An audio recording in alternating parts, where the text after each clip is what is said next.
Thank you so much for being with us this evening at this regular meeting of the Ascension Parish Council via Zoom. I want to remind everyone that this meeting will have a public comment period. The number for that public comment period is 225-621-8636, and the code is 939496. I'll also remind each councilman and member of the staff who's on this call to mute your mics so that we're not hearing everything that's going on in your home. If you have talked, then please try to remember to mute again. We'll tell you if you fail to turn it back on. Don't worry. Everybody will be letting you know that. So, keeping in mind that this meeting is called to order, I would like to ask Councilman Ogeron to lead us in the prayer and the pledge, please. Thank you, Ms. Casso. Everyone, prior to the prayer, I'd like for us to recognize that we lost a member of our Ascension Parish family recently, Mr. James Chapman Sr., that's Kenny's father. Let's remember the Chapman family. And also, on a personal note, my parents are celebrating their 60th anniversary today. And it was a blessing to get to spend time with them today.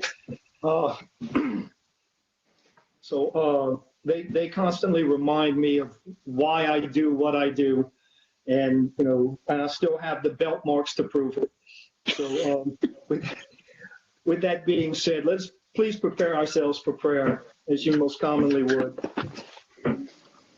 Oh, Heavenly Father, as we come before you at the end of this day, we thank you for the blessings that you've bestowed upon us. Lord, we thank you for the love and the camaraderie that you provide us and the ability, as we all hope, to work out our differences amicably and in the best interest of your children, the people of Ascension Parish, Lord. With that, Lord, please come into our hearts and into our minds and help guide us to do what is right in your image and in your name. Allow us to say amen in the name of your Son, Jesus Christ. Amen. Amen. Amen.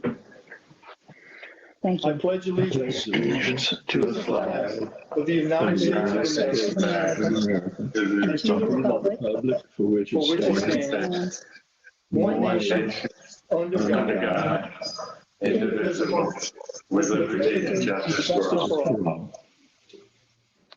Thank you very much. Simon, I think that I see everybody. Correct me if I'm wrong there. I think I see everybody. I welcome the parish president and those in the conference room to this meeting. There are no chair's additions at this time. We will have the secretary read the agenda in full. And then after that, we will move into that public comment period, at which time I will remind you again of that telephone number and that code. And during the comment period, there will be an update from Patrick Goldsmith with SSA on our efficiency study in the place typically seen as the parish president's report. So, Cinnamon, it's yours. Update on efficiency study by SSA consultants Patrick Goldsmith. Approval to submit grant application to Louisiana Community Development Block Grant Coronavirus HVAC Improvement Program and to authorize Parish President Clint Quintmaw to sign and execute all documents pertaining to this application and/or Ms. Gwen LeBlanc, CFO, for financial documents. Approval to submit grant application for the fiscal year 2020 LADOTD Transportation Alternatives Program application, Ascension Parish, Mississippi Levee Bike Trails, and to authorize Parish President Clint Quintmaw to sign and execute all documents pertaining to this application and/or Ms. Gwen LeBlanc, CFO, for financial documents. Approval to create a Facebook page for the Ascension Parish Health Unit to appoint administrators for this page. Approval of lowest responsive bid for the purchase of 150 each of 5/8 inch and 3/4 inch T10 Procoder R900i Neptune water meters to be used at PUA to determine meter function related to possible underreporting of water usage core and main. Total cost of $32,250. Approval of cooperative endeavor agreement for upgrade and expansion of wastewater treatment facility by the developer Bell Savon subdivision.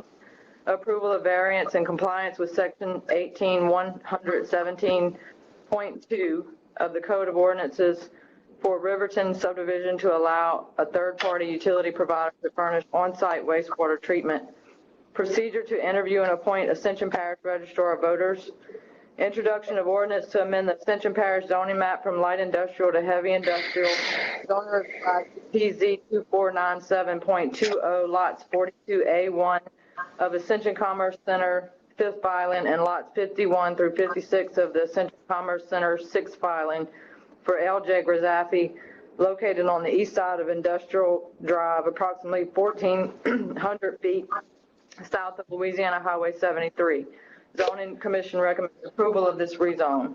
Introduction of an ordinance to amend the Development Code Appendix 1, Table B, zoning tables to add convenience stores with gas pumps in a light industrial zoning district. Zoning Commission recommends approval of this amendment.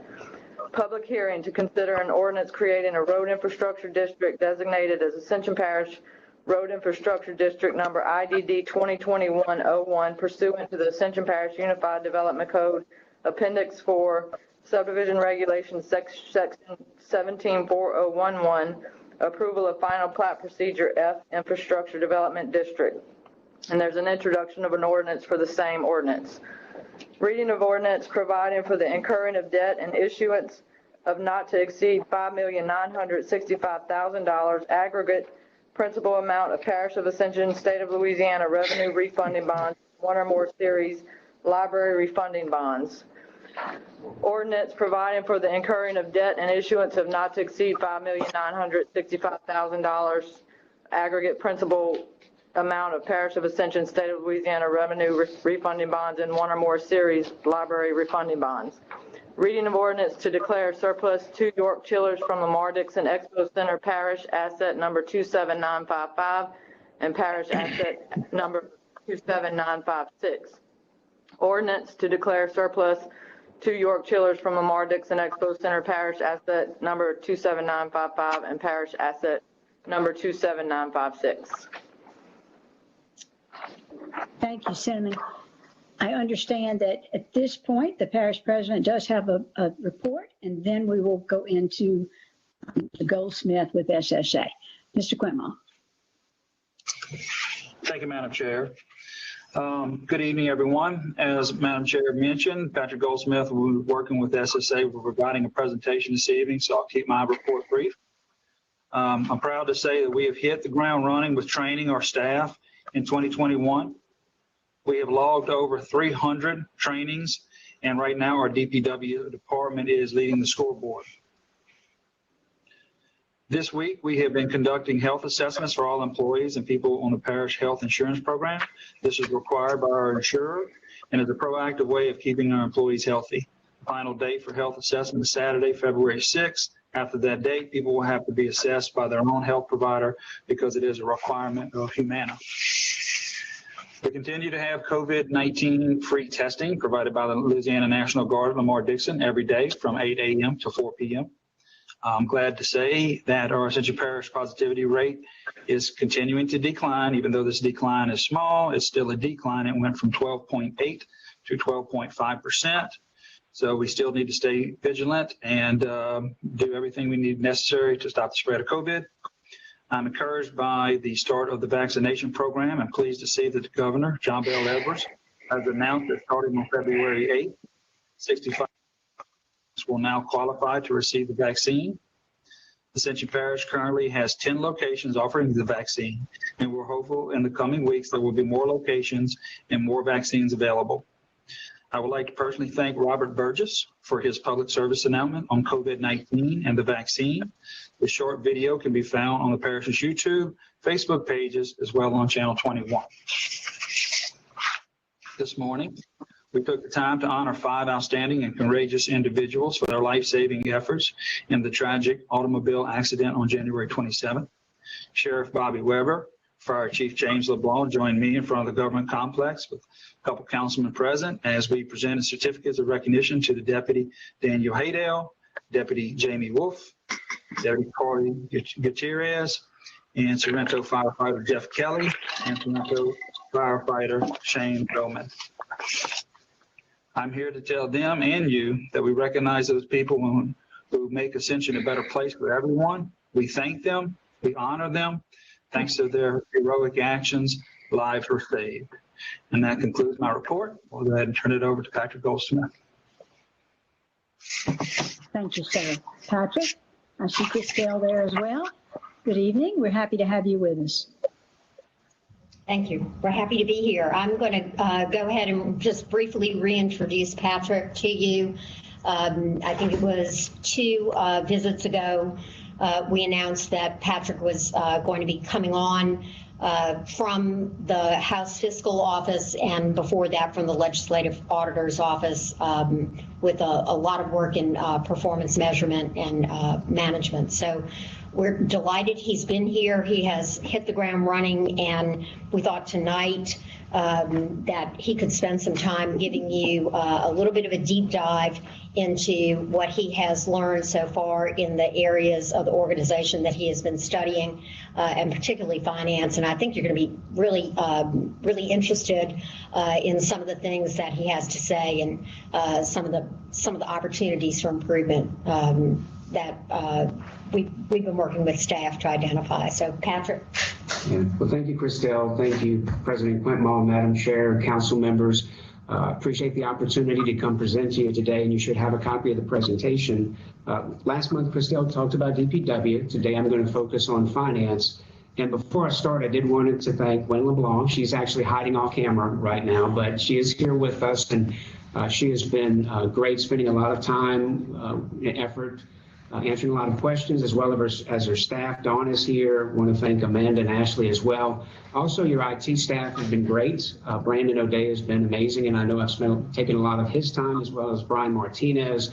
And I have to also mention that HR, Megan Babin, has been great providing information. So I just wanted to take a second to thank them before I get started. But if you look on page 2, the area of emphasis is the finance department. And as you know, the finance department has a lot of different functions. So we really had to focus in, and we tried to look where is the most impactful areas, the biggest opportunities for efficiencies, process improvements, empowering staff, and transparency. And this is the first cut of what we looked at. And as you'll see later, we will have other things we still would like to look for. But we're going to go through each one of these in detail. So each one of these have its own section with finding and recommendations. And so this is just to give you an idea of the areas we looked at. And if you look on slide 3, you get a sense of the work that we did to try to get to our findings and recommendations. As I mentioned, we spent a lot of time with the finance department, interviewing them. We also thought it would be really important to talk to the department heads. They're the owners, they're the users of the budget, and we wanted to make sure we touched all of them, the East Ascension, West Ascension, as many department heads as we could, over 20 different interviews, trying to get their opinions and their experiences, and that was invaluable to the work we were doing to develop the findings. Also, we were asked to give input on the open finance system, and we'll give you an update on that a little later. There's not any recommendations, but just want to make sure you have an update on where that project stands today. And on page 4, you'll see some key terms, and when Christelle looked over the original draft of the presentation, she had a great idea. You know, sometimes in budgeting, we use a lot of terms that maybe everybody's not familiar with, and we get so used to them, and we thought it would be a good idea to just explain a few things before you actually get into the meat of the presentation. First is authorized positions, because we're going to talk about that. That's the number of positions approved for each department in the parish. When you're talking about state government, the budget actually sets the number of positions. The appropriation bill is approved by the legislature, and those number of positions are binding. That's not necessarily the case in the parish. So when we're talking authorized positions, it's the number of positions that are approved. Term pay, termination pay. Those are payments to employees upon separation of service for their unused leave. And there's a difference between people that are just quitting and people that are retiring. We're going to focus on the people that are retiring because they are paid for a certain level of unused sick and annual. And then for some of the people that have been here a while, there's actually a vacation bank that they have that they could get paid out for. So when we talk about term pay or termination pay, that's what we're talking about.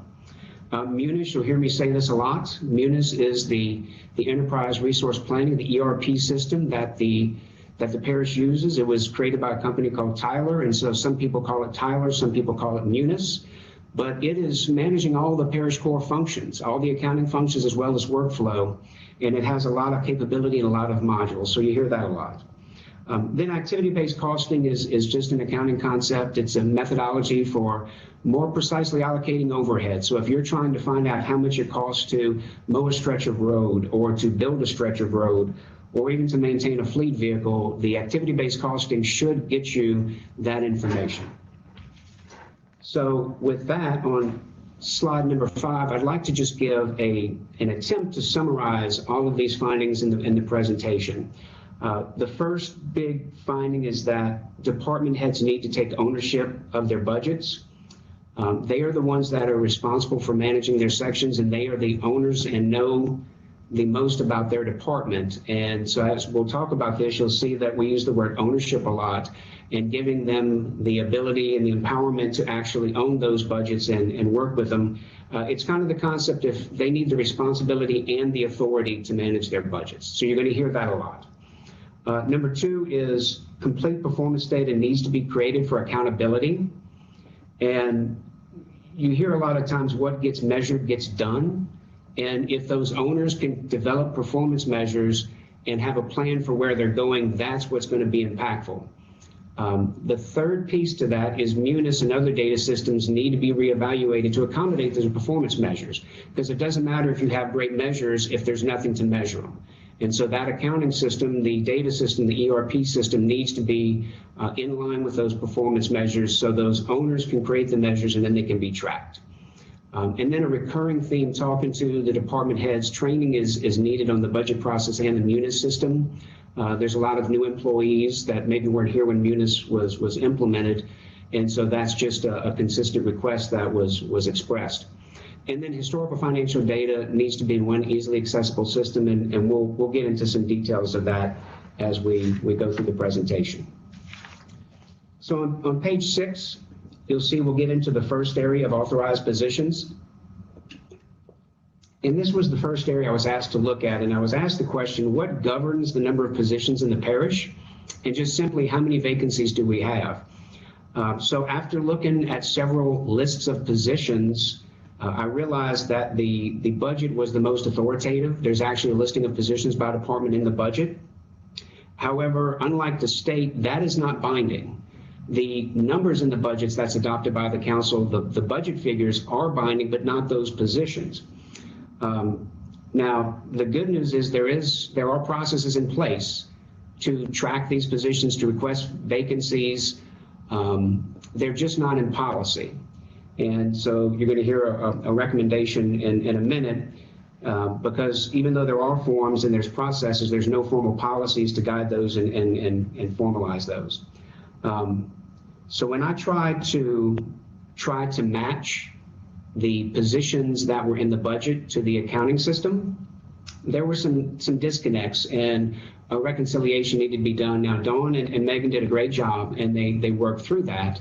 And so the question about vacancies, what they presented to me once that reconciliation was done is there's 45 vacancies totaling $1.9 million budgeted. And obviously vacancies are a tool you can use when budgeting. And so to have that accurate account is very important. So I'm glad they were able to finalize that information while we were doing this study.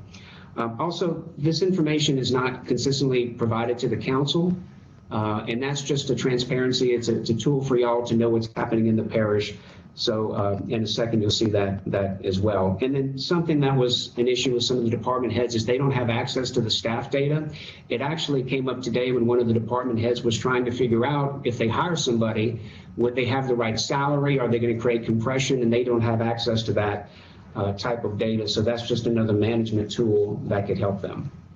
So on page 7, you'll see the recommendations that are related to the authorized positions. And first, the parish administration should formally adopt in policy and/or ordinance that the listing of positions in the budgets is the official position.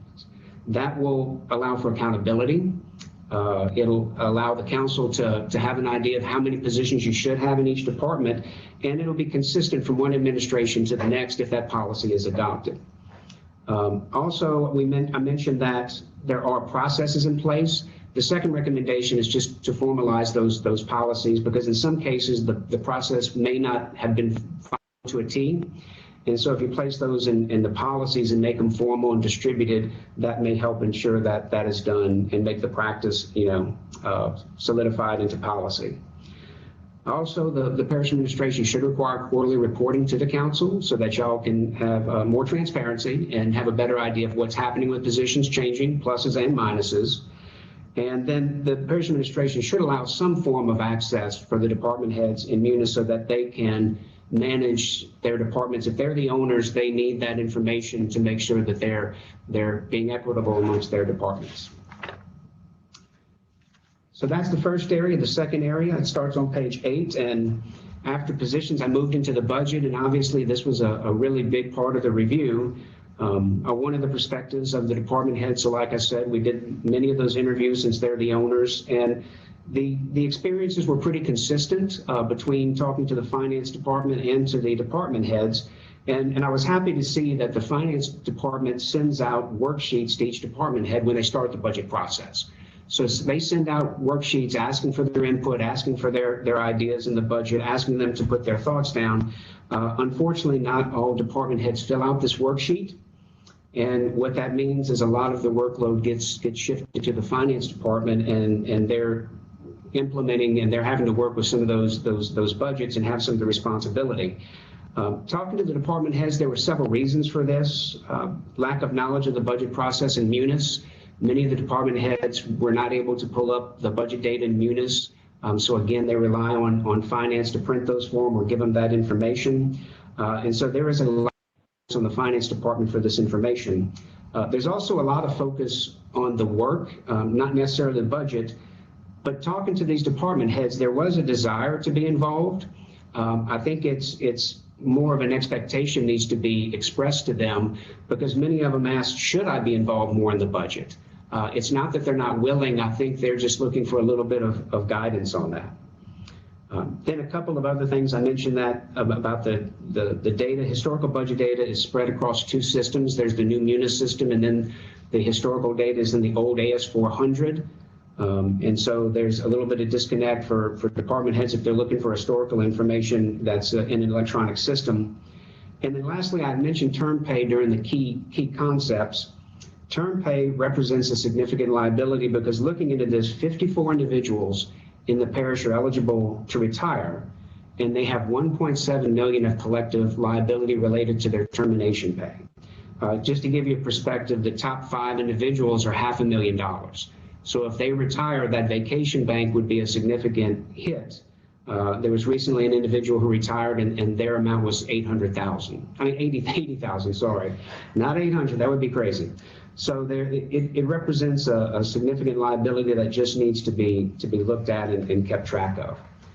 So if you look on page 9, the recommendations related to the budget process, the department head should provide some budget process and Munis trainings to the departments before the next budget development. I know that's ambitious and it's a lot of work, but I think it could be very impactful. But more importantly, the parish administration should set the expectation for these department heads that they'll completely and timely finish these worksheets and make them the owner. Obviously, the tone comes from the top, and they need to be empowered to do this. And again, most seem willing. It just needs to be a directive and an expectation moving forward for these department heads. Also, the parish administration should consider the department heads to present their budget to the finance committee. I think it would give the finance committee a lot more detail into some of these departments. It also helped the department heads get really familiar with their budget. Now, obviously, you may not have all of them. There's so many different departments, but you may want to have the key departments come and present, and that might be helpful. Recommending the finance department compile the budget history into one system, and open finance may accomplish this. When that system is developed, and we'll talk about that a little later, that may actually accomplish that recommendation. And then finally, just consider budgeting for term pay, and this would take the department heads' input because they're the ones that are going to know who's retiring, who's coming up, and where that liability is coming from. So now moving on to budget tracking on slide 10. Obviously, you know, the budget doesn't stop after it's developed. You've got to monitor the budget throughout the year. However, not all department heads are tracking their budgets during the year. Many said they relied on finance to print reports. Some really don't look at their budgets much at all during the year. And again, finance is doing a lot of work to try to help them and keep them up to speed. And currently, the administration does not hold regular meetings with these department heads to walk through the budgets with them. But again, on the bright side, when the finance department is developing the budget, they are doing a projection for the middle of the year to see where they're at. So there is at least one check on where the budget is during the year that's done during the budget process. So moving on to the recommendations on slide 11. Again, the parish administration should set expectations that the department heads track their budget. Again, they need to be the owners. They need to be the ones that are the first line of defense when things are going wrong with amendments and bringing things to the administration's attention. If they're monitoring their budgets, then they can be that early warning system if something is going wrong. The parish administration should hold periodic meetings throughout the years with the directors, again, to get an update on the budget, and that'll help keep them involved and keep the department heads on top of their budgets. And then again, consider presenting budget updates to the finance committee. Since every member is on the finance committee, it would be a great opportunity again throughout the year for y'all to be kept informed of what's happening if there's any issues. And then after observing a couple of the finance committee meetings, I think there's an opportunity to maybe provide a summary for the reporting that's given from the finance department. It's got a lot of great detail, and actually had some conversations with Gwen about this, that there may be an opportunity just to have a few slides to kind of give you the bottom line. When we presented to the Appropriations Committee, we always figured we had about 5 slides to make sure we help them understand all the detail. So just something to give you all the bottom line on, is the revenue on target, are the expenditures on target, and is the cash flow moving in the right direction? That way you can get the bottom line up front. All right, moving on to slide number 12. We've covered positions, we've covered budgets, and now I want to get into performance measurement. And when we're talking performance measurement, we're talking everything from long-range planning down to those key performance indicators that department heads use to measure their productivity. The performance measures are supposed to be your guide of where you want to go and how you want to get there. So it's important information. And the current administration is in the process of doing strategic planning. There's already been one retreat, which Christelle mentioned last month, with mission, vision, and goals being developed.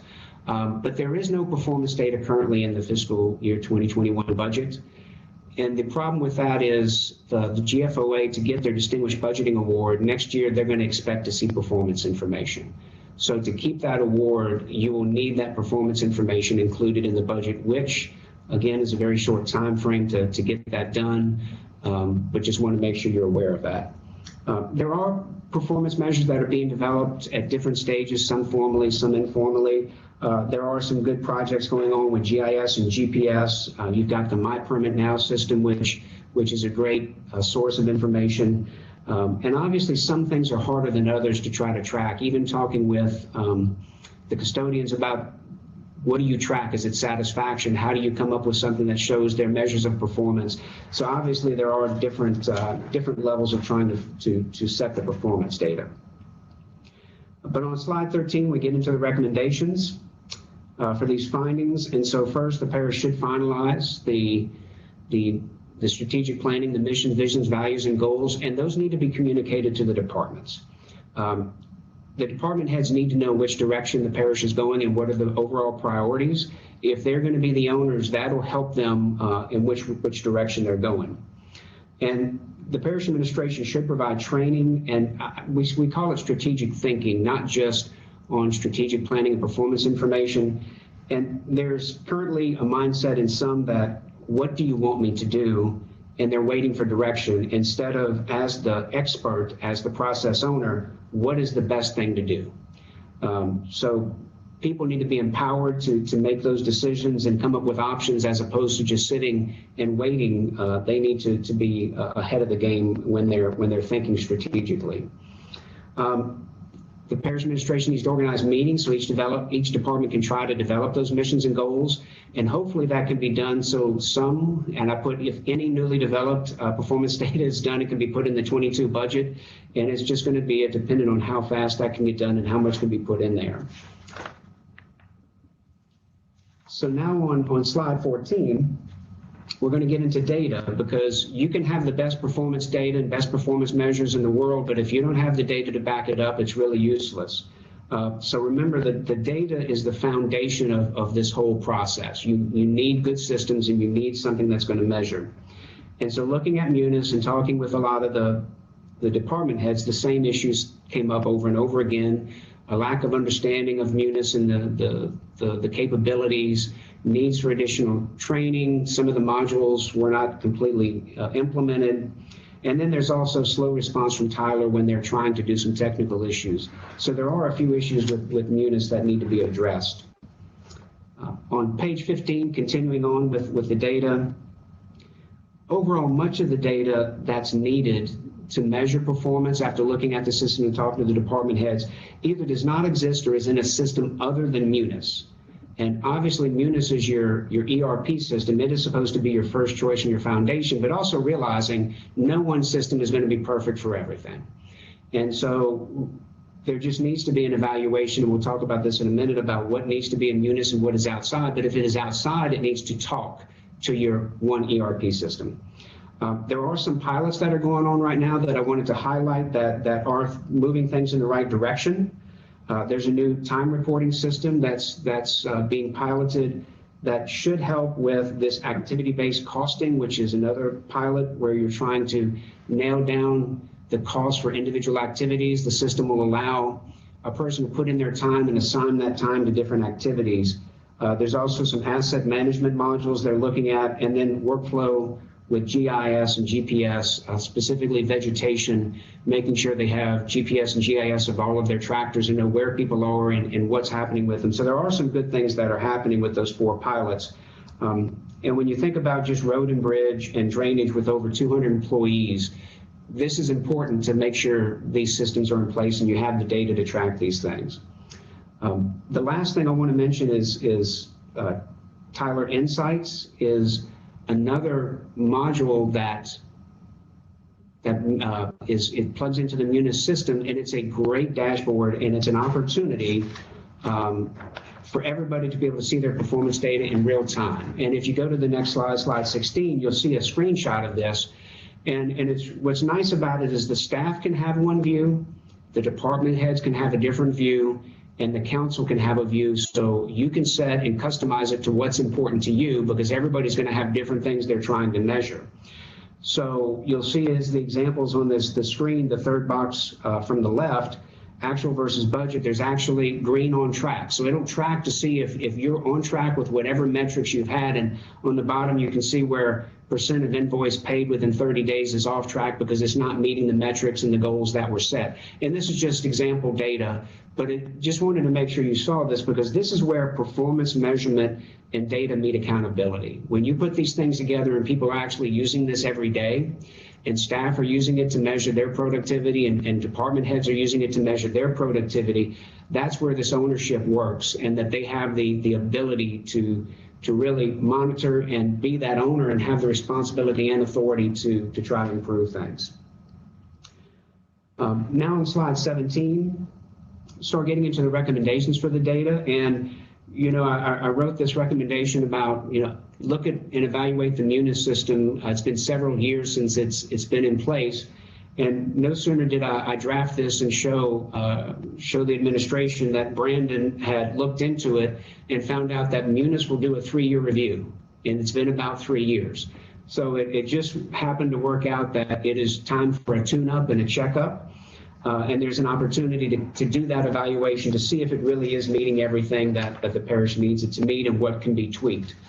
On page 18, Basically, these recommendations are saying ensure that each department has the data systems they need to track performance, whether it's in Munis or whether it's outside. But if it is outside of Munis, make sure that all the systems talk. And so that one system is in one reporting, like Tyler Insights, will have all the data that the staff need.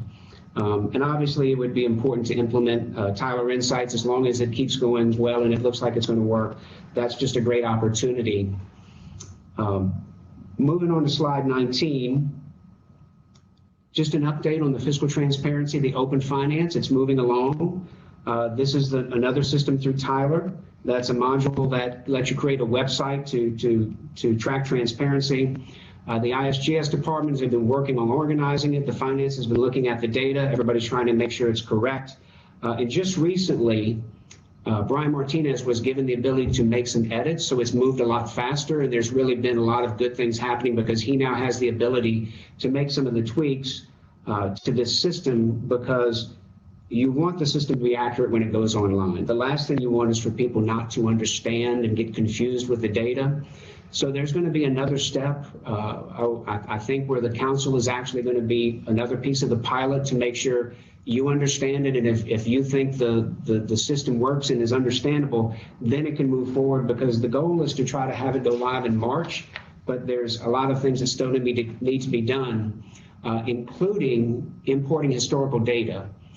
Recently, the ISGS department got a quote from Munis and Tyler, and it was less than they thought. So there's an opportunity to bring in 10 years of data. And if you can bring in 10 years of data, that's a big game changer, as opposed to showing 3 years on a parish transparency site. So it'd be much more impactful to show that historical data. And just to give you an idea, on page 20, there's another screenshot. At the top, you'll see it says budget, checkbook, and payroll. Those are the different things that you can click on to get different views. Under the budget drop down, you'll see you can't see it, but there's a revenue and an operating section. Under checkbook, that's where you can see your vendors and get vendor detail. And in payroll, you can go by department and see by position the different salaries, or have it summarized.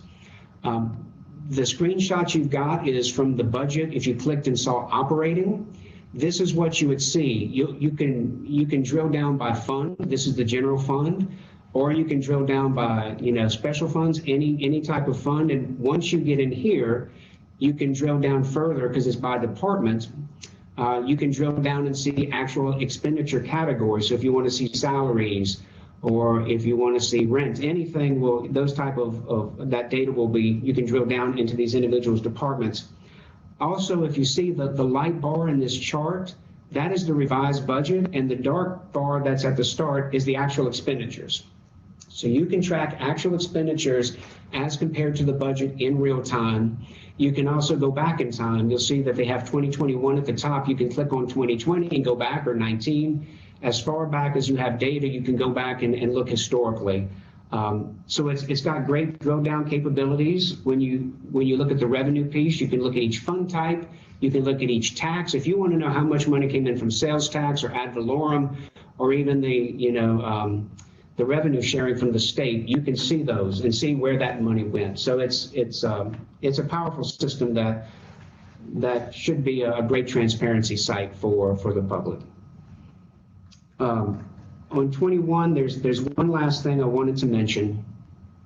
With 22 recommendations in this presentation, and probably more to come, and this is just finance, we don't want this report just to be put on a shelf. We know the council has been asking for time-bound action plans, and so we thought it was important to recommend that in order to ensure follow-through, that the administration and finance department develop a formal plan for implementing the recommendations. And this includes whether or not they agree and are going to track the recommendation, who is the owner, and we've said owner probably 15 times because it's an important word. Who is the owner to make sure that recommendation is moved forward and is implemented? Deadlines, again, if you're going to get it done, you need a deadline, and then a timeline for reporting progress to the council. We just gave an example of a matrix, and this is just something real simple you'll see on page 22. It's just an Excel spreadsheet, but it's just an example of what you could do just to try to track these. and make sure that you track the progress of these, because again, you don't want it to go on a shelf. We hear all the times that reports are not followed through, and they're done over and over. So this would be an important part to make sure these things get done. And then lastly, on slide 23, there's a few other items we'd like to review. Payroll and fixed assets. Actually, we've done a lot of work in those areas. It's just they were pretty big and there's a little bit of work left to be done.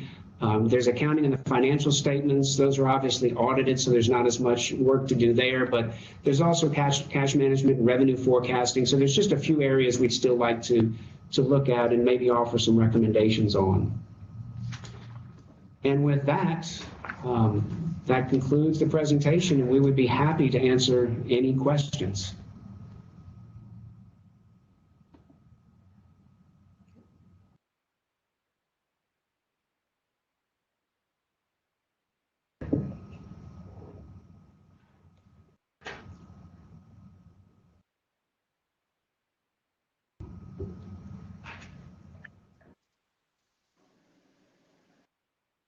I think we lost a chairwoman.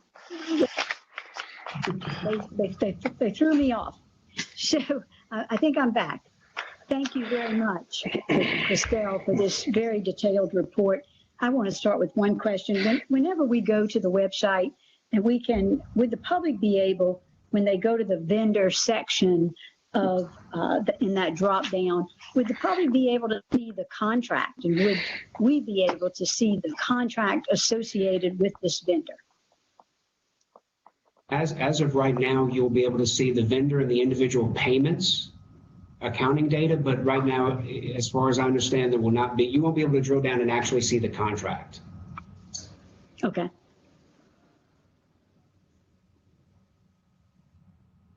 Any other questions, gentlemen? That was Mr. Melanson. Thank you, Chairwoman. I'll tell you what, that might be the most entertaining financial report I've ever heard. That's hard to pull off, man. that's hard to do. Oh, look, well, and like last time, I'm not going to sit here and ask a dozen questions. The one that keeps kind of sticking in my mind is so I've recently spoke to the HR department where I work and talking to other companies. So you really hit on the $1.7 million that we had, that eligible retirees are entitled to right now today. I think you said it was 54 employees who are entitled to roughly 1.7 million. And I'm assuming that's vacation and or sick leave or some type of combination. Right. Should we explore the option? And before I say this, I want the parish employees to know I love them to death, but most people cap that the number of hours that you can carry over year to year in the private entity, right? I know at my place of employment, once I get to X amount of hours, if I don't use it, I lose it. And it's to avoid situations like this to where potentially in a 12-month span, you're doling out almost $2 million in vacation hours. So I'm curious if y'all have an opinion on that of any sort. Well, I think a lot of these individuals are the ones that have the vacation bank, which I'm looking at Gwen, you can't accumulate the vacation bank anymore. Is that done? Yes, right. So the vacation bank is not allowed, so they are capped. Yeah, there are some people that were grandfathered in. So that's mainly what this liability is. So as those people retire, the liability should decrease because you're capped at, I'm looking at them again, 480 of sick and 360 of vacation. That's what they're capped at right now. If they separate service without retiring, or if they retire, that's what they are capped at, getting paid. And understand, so we have a cap, but I think we would be hard pressed to find any private entity anywhere that's going to allow roughly 800 hours of sick and vacation time to be carried over year to year. That's still a pretty extravagant number. And I'm just thinking long term, because you're right. If we have 54 people retired this year, we're out $2 million. So I'm just bringing that up for conversation. I think that's a number that we should look at. on bringing those numbers down a little bit. Of course, not taking away from anybody who has it now, but let's lower that gap for all future employees, basically. And I'll yield the floor. I just want to express my concern. Thank you. Thank you, Mr. Melanson. Mr. Turner. I'm going to have to slightly disagree with Chase. Just on that, I know in our area where we're located at, we're dealing with the plants who pay a significant amount more than the parish does. So in order to compete with those plants, we need to have some benefits that the plants don't have. And I would say that being able to carry those hours or those vacation hours forward is one benefit that we would have over those plants, because there's no way we can compete with the plants as for the salary and hourly wage rates. Point taken, Mr. Turner. Mr. Lawler. Yes, thank you. First of all, it was a very illuminating report, and it's a wonderful report, in fact. One of the things that I gathered from it, there's a lot of commitments, it seems, that need to be made, time-bound commitments administratively. We are running out of time. We've got 2 years, 11 months left with this administration. For all of us, there's 2 years, 11 months left. Can we get, and not tonight, but over the next, I'd say 30 to 60 days, commitments to enact some of this? Because I was looking at the tracking recommendation section. I think that's one of the keys that we've heard in the last 2 meetings. We've had a lot of suggestions and a lot of good ideas, and I think the administration, in fact, I know from talking to people in the administration, they agree with a lot of these ideas. I'm really anxious to see an action plan, because 2 years, 11 months sounds like a lot of time, but in reality, it's not. It's going to move very quickly, and we've got a lot going on. So what I'm asking is that the administration come back to us in 60 days with the last 2 SSA reports and tell us where we have commitments, where they need help from the council, because there are a few things that they recommended, possibly ordinances or other things where we could help, and help guide us as to where you're going to go and where you need help from the council. That's all I have. Thank you. Thank you, Mr. Lawler. Mr. Cagnolati. Yeah, thank you, Madam Chair, and thank you, Christelle and Patrick. Excellent report, a lot of good information. On slide 23, y'all mentioned remaining areas to review. And I would imagine, but ever since I've been on the council, when we get our audit report, one of the recommendations we've heard every year is we don't do any long-range budgeting, long-range planning, and they recommend that we, approach that. Is that something that's going to be included in revenue forecasting, or are you just calling that term? Yeah, absolutely. That's part of the strategic planning, the performance measurement. And if you want to achieve that GFOA Distinguished Budgeting Award, that's part of what will have to be included, because that is a part of strategic planning, looking, up to 5 years out. 3 to 5 years is usually what you hear for strategic planning.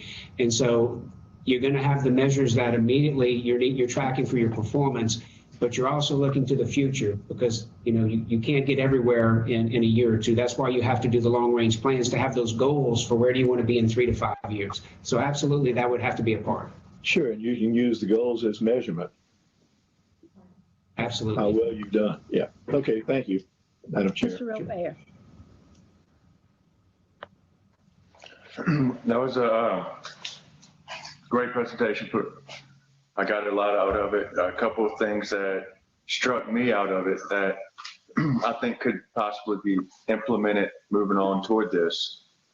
I don't see any type of incentive for employees on every level, more so, management and buying levels, of saving money or coming in under budgets or doing what government usually doesn't do, and making goals to actually get the same performance, the same product at a little less money. A lot of times when you think of government, they think the more money they spend, the more money they get. And I mean, there's probably a little truth to that. But I think on the local level, we can't afford to do those types of things. So I don't know what type of incentive or how you could do that, or if it could even be some type of just the actual knowledge of it, competition where it's kept up and everybody can see. And secondly, the only thing that I feel could be looked at a little more is your budget, and especially amongst your department heads. I mean, at least you're looking at it every 6 months, ideally every period or every month. I say minimum every quarter to analyze your budget, see where you are, see what your projections are. Whenever you have this amount of, I guess, networks and so many moving parts, it's almost impossible to keep that all together. So I think that would help. But that's all I have, and thank you. Thank you very much. Any other questions? Mr. Mason? I kind of want to comment on what Councilman Lawson and Councilman Turner said. So I work for LSU, and one of the ways that they've kind of resolved the excess sick time and leave time is they actually have two plans that you can pick from. So the first one gives you more hours up front. So for example, you get 14 hours a month vacation time, but it has a cap. And then the other one has less, like 8 hours a month vacation time with no cap. So that way, you at least, if you are going to go capless, then it won't accumulate as quickly. Or if you go, with the more, then it has a cap on it at the end. So I just want to put that out there as a potential solution as well. Excellent proposal. So we have a lot to think about. We look forward to a more in-depth discussion. Mr. Ogeron. Mr. Robert. I was pointing at the gentleman in the upper right corner on my screen, Mr. Quinton. I apologize. Mr. Quinton. Thank you, Madam Chair. Yeah, I just wanted to point out a couple of things on the comment. And so, open checkbook was a priority for many of us, including on the council as well as the administration. We had the opportunity to push it out a little earlier, but we also had the option to add additional data and delay that process. That was the only reason it was delayed. I made a very difficult choice in delaying that to add the additional information because I wanted to ensure that it was getting out as early as possible. But I was talking to finance and talking to other parts of the administration. They said, let's get this right. Let's not have any mistakes. Let's not have any errors. Make sure we make a clean release. And that's the only reason that got delayed. So it was a very tough decision on my part. I wanted that out in January. That was very important for me to have that out for the public. But considering all the factors, that is the only reason that the open checkbook has been delayed at this time. And we're looking forward to the release very soon.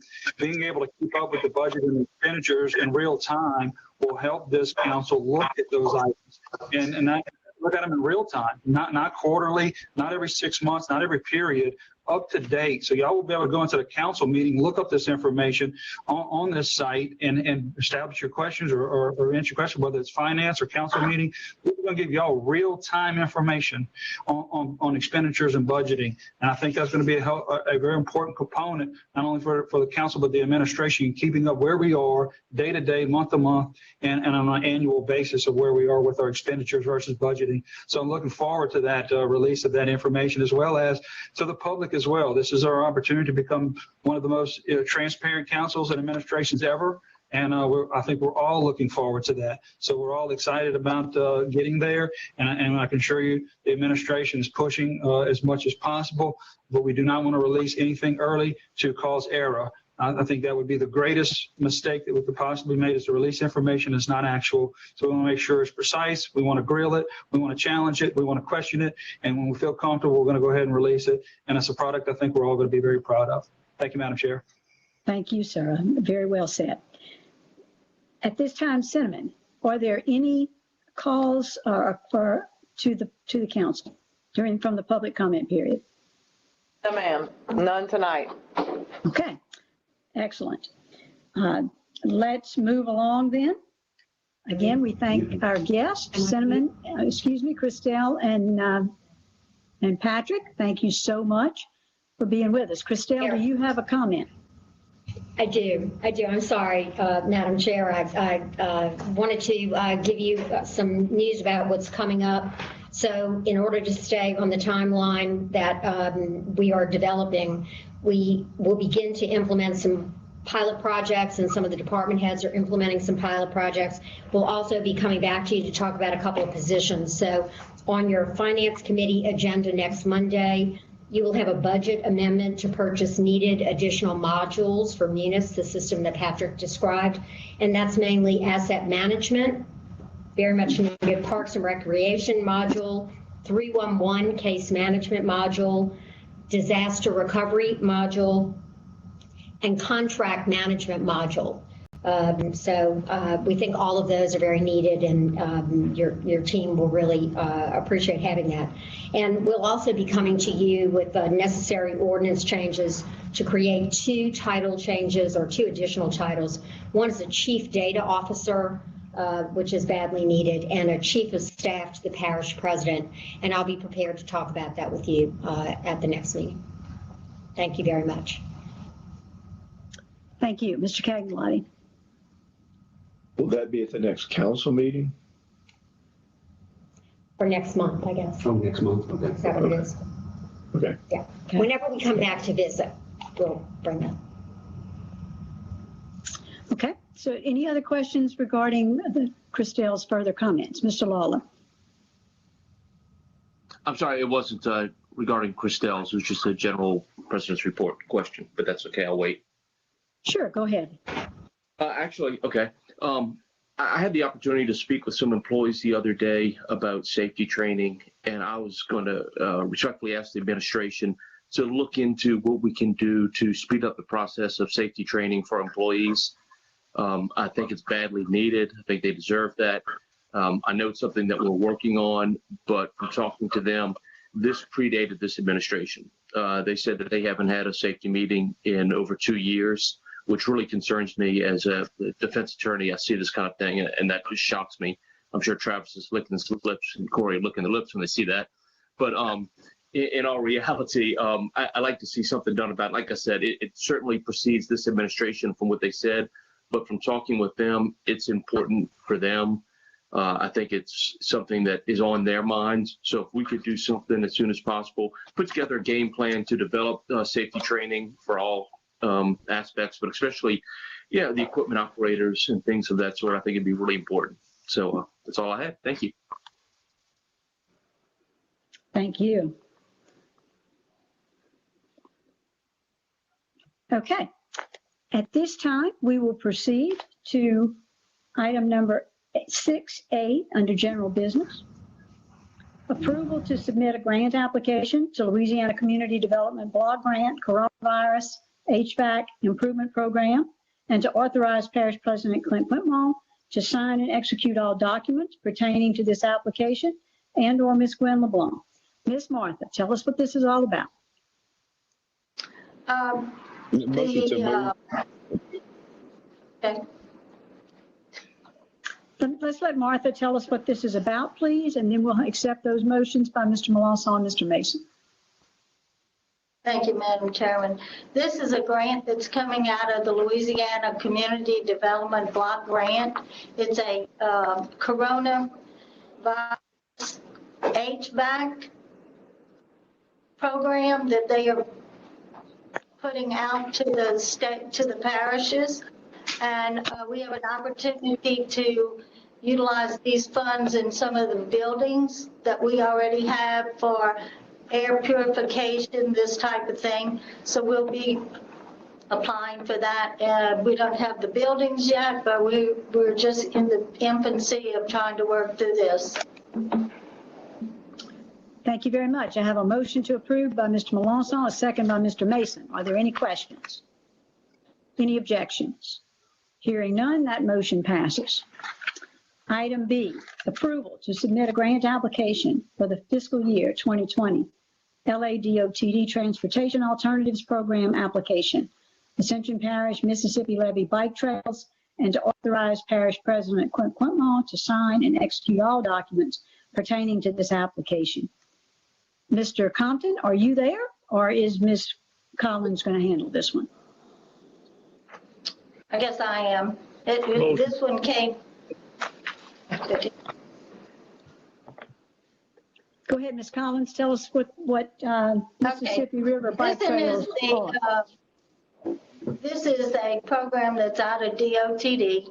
It's the Old Transportation Enhancement Sidewalks Program, and they want to look at it for the Mississippi River Trails. I think at one time that had been addressed, and so they're looking at putting that out.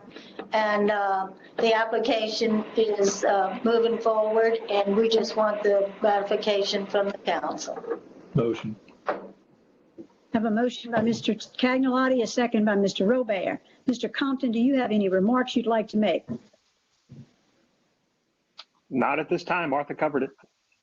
Thank you. Are there any questions from the council? Mr. Ogeron. Mr. Ogeron. I was just curious. I see where it's a DOTD program. Will there be any dollar matching that the parish has to come up with? Do we know what this is going to cost the parish at this time? Or are you guys really, truly in just the exploratory stages of finding out what we can or cannot do with these, with this bike trail? It's an 80-20 match from DOTD. And the program is being developed by Mr. Compton. And I think they have an estimate already of what it is, but it is a 80-20 on the program.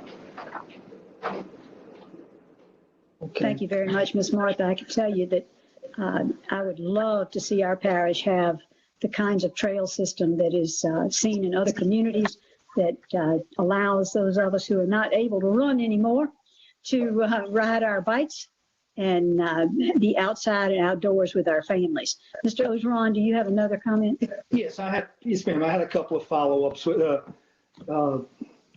My understanding is that these trails are strictly for the Mississippi River levee. Ricky, is that correct? Yes, sir. Okay. And the 80-20 match, do we have an idea as to what that will cost the parish at this time? Or So I don't have the grant application in front of me, but right now there's a phase 1 that we've applied for that will be from Highway 44 to the Homeless House location where they have the crossing across the road to be a trailhead. And then phase 2, if we are awarded that, will go from the Homeless House to Highway 22 to our park in Darrow. I believe, again, off the top of my head, that phase 1, the cost to the parish was around $100,000. okay. Less than a skate park. I like that. Thank you. Together with a skate park to meet the needs of all our community. Mr. Robert. I'm very familiar with this project from actually before the term started, and what I've been a huge advocate of from the beginning is have this go down Highway 44 all the way down in front to where it 4 lanes to interstate. That's already used by people with that bicycle, which is insanely dangerous with the traffic there. And it would affect and hit so many people that are living there right then and there instead of going all the way down 22 with all that, with a lot of empty space. I feel like it would be better utilized that way. I think this is a great program either way. I'm excited we're doing it. Just throwing that out there. If there's any way we could kind of make that trail go down a little bit, that would be great. Mr. Compton. So we had explored the idea of extending north towards the Rouse and using that as a trailhead.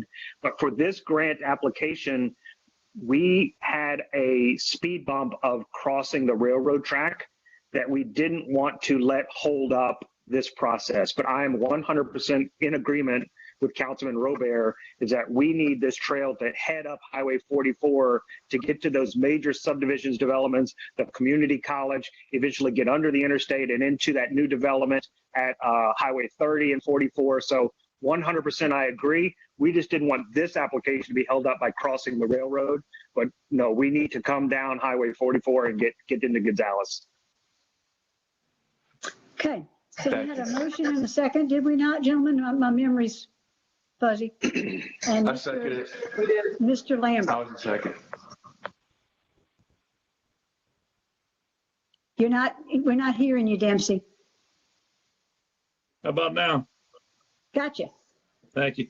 And look, this has been around for a while. The main thing we wanted to do was be connected from Baton Rouge all the way to St. James Parish. Is that what we're trying to accomplish? I think that's ultimately what the goal is. Thank you. Thank you. Okay, are there any objections? Hearing none, that motion passes. Item C, approval to create a Facebook page for the Ascension Parish Health Unit and to appoint administrators for this page. Is Martin available? Yes. Hi, Martin. Good evening, Madam Chair, council Good members. Thanks for having me. Thank you. The parish president and the administration has asked us to get out as much information as possible during this pandemic, any health information that we can put out.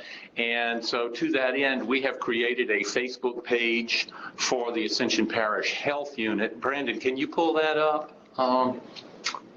We've got it. No, that's not it, Brandon. It should just say Ascension Parish Health Unit. But this was an old one that's up there. Anyway, nonetheless, we do have a Facebook page for the Ascension Parish Health Unit, and the parish policy states that the council needs to give the authorization. I will be the administrator. Mr. Brandon O'Day is also an administrator, as is Mr. Devin Jackson, and then we'll just be working closely with the health unit to put any kind of health information on their vaccinations, pandemic, and the services offered by the health unit. Fantastic. Have a motion by Mr. Cagnolati, a second by Mr. Lawler. One question, Mr. McConnell, will for example, the public service announcements that are being done so graciously by members of our community this week and others in weeks to come regarding the vaccine, will those be added to that Facebook page? Yes, they will, Madam Chair. And as we learn about new places for vaccinations, those will go on there. And again, we will be putting the services that are offered by the health. Fantastic. We need that so badly. All right, we have any other questions? We have a motion and a second. There are no questions. Are there any objections? Hearing none, permission is granted to open that Facebook page. And the listed administrators are approved. Thank you so much, Martin. Item D, approval of lowest responsive bid for the purchase of 150 each of 5/8 inch and 3/4 inch T10 Pro Carter R900i Neptune water meters to be used in PUA to determine meter function related to possible underreporting of water usage, core and main. Total cost $32,250. And I see Mr. Dawson is here together with Ms. LeBlanc. On January 13th, the purchasing department received one bid for the utility department water meters. The bid was received from Core and Main. After review, the purchasing department recommends accepting the only responsive bid submitted by Core and Main and to authorize the parish president to begin contract negotiations for these supplies. Chair would entertain A motion. Motion by Mr. Lambert, second by Mr. Michael Mason. Are there any questions? Any objections? Hearing none, that motion passes. Item E, approval of cooperative endeavor agreement. Ms. for Casso. upgrade and yes, sir. You missed me in the corner here. I What did did have you a want? question. I had a Okay, question. I'm sorry. Please, look, y'all have to, you gotta let me know because I don't always see you if you just do it for just a brief moment, especially when I'm trying to read from this paper as well. Sure. So please, Mr. Ogeron, accept my apology and ask your Sure, no question. problem. No problem. Mr. Dawson, Yes. these 150 meters, is that in association with the ones that we've already installed? Is this like phase Yes, two sir. of the project? Yes, sir.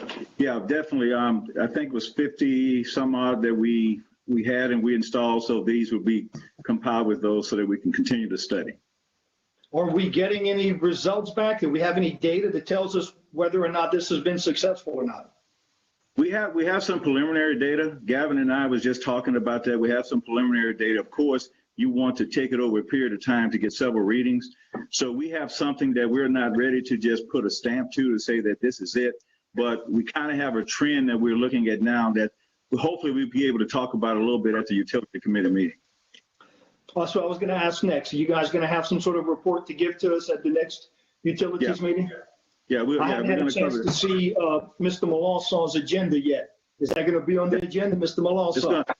It's going to be covered under the director's report, if that's okay with the chairman of utilities. Perfect. Thank you so much, guys. Sure. Thank you. Thank you, Corey. Again, accept my apology.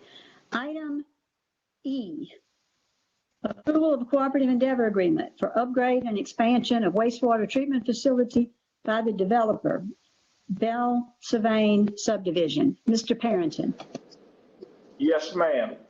This is an agreement between the parish, which owns the current system at Bell Sylvain, but which is not meeting DEQ standards. And so the parish would have to upgrade it, and instead the subdivision has a second phase approved, and they've agreed to do the expansion at their cost and to operate this system while this matter goes on. Thank you, sir. Mr. Lawler. Making a motion. Mr. Lawler has a motion. Mr. Wagasback has a second. I thank you, gentlemen, for that, as this is in my district, and I certainly want to see these folks have compliant sewer. Mr. Ogeron. Thank you. One confirmation that this Bell Sylvain situation, we're allowing the developer to install and improve the current sewer treatment facility. They're going to be using a third party to do that, correct? Correct. Mr. O'Neill? Is that correct? Yes. Okay. Yes. Once that takes place, who's going to be in control of those particular customers? The new customers, they will be. That's part of the agreement. They're doing it at their cost.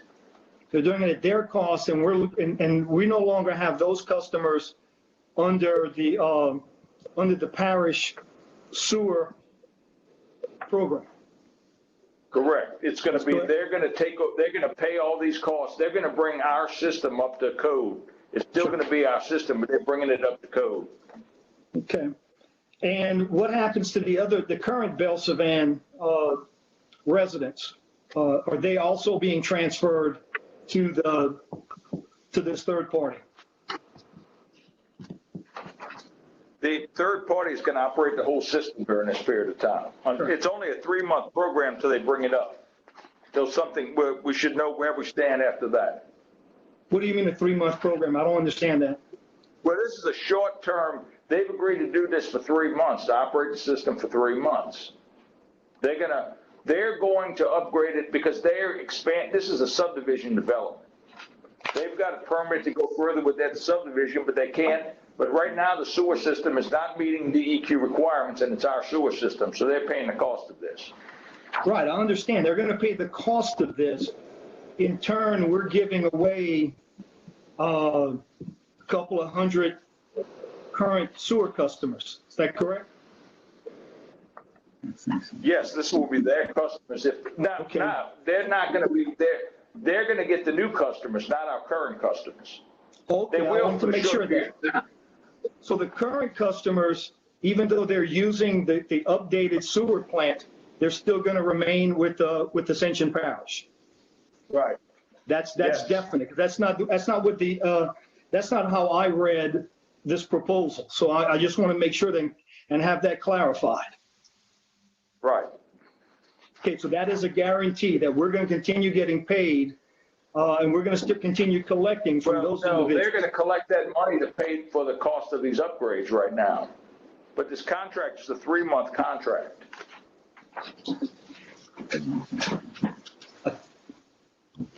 So at the end of 3 months, all the customers are reverted back to Ascension Parish? Our current customers will revert back become our customers. Okay, and what about future customers? That's going to belong to the third party that does it. Okay. Do we know how many customers that relates to? I don't know. I don't know anything about the development itself. Okay. Because here's the.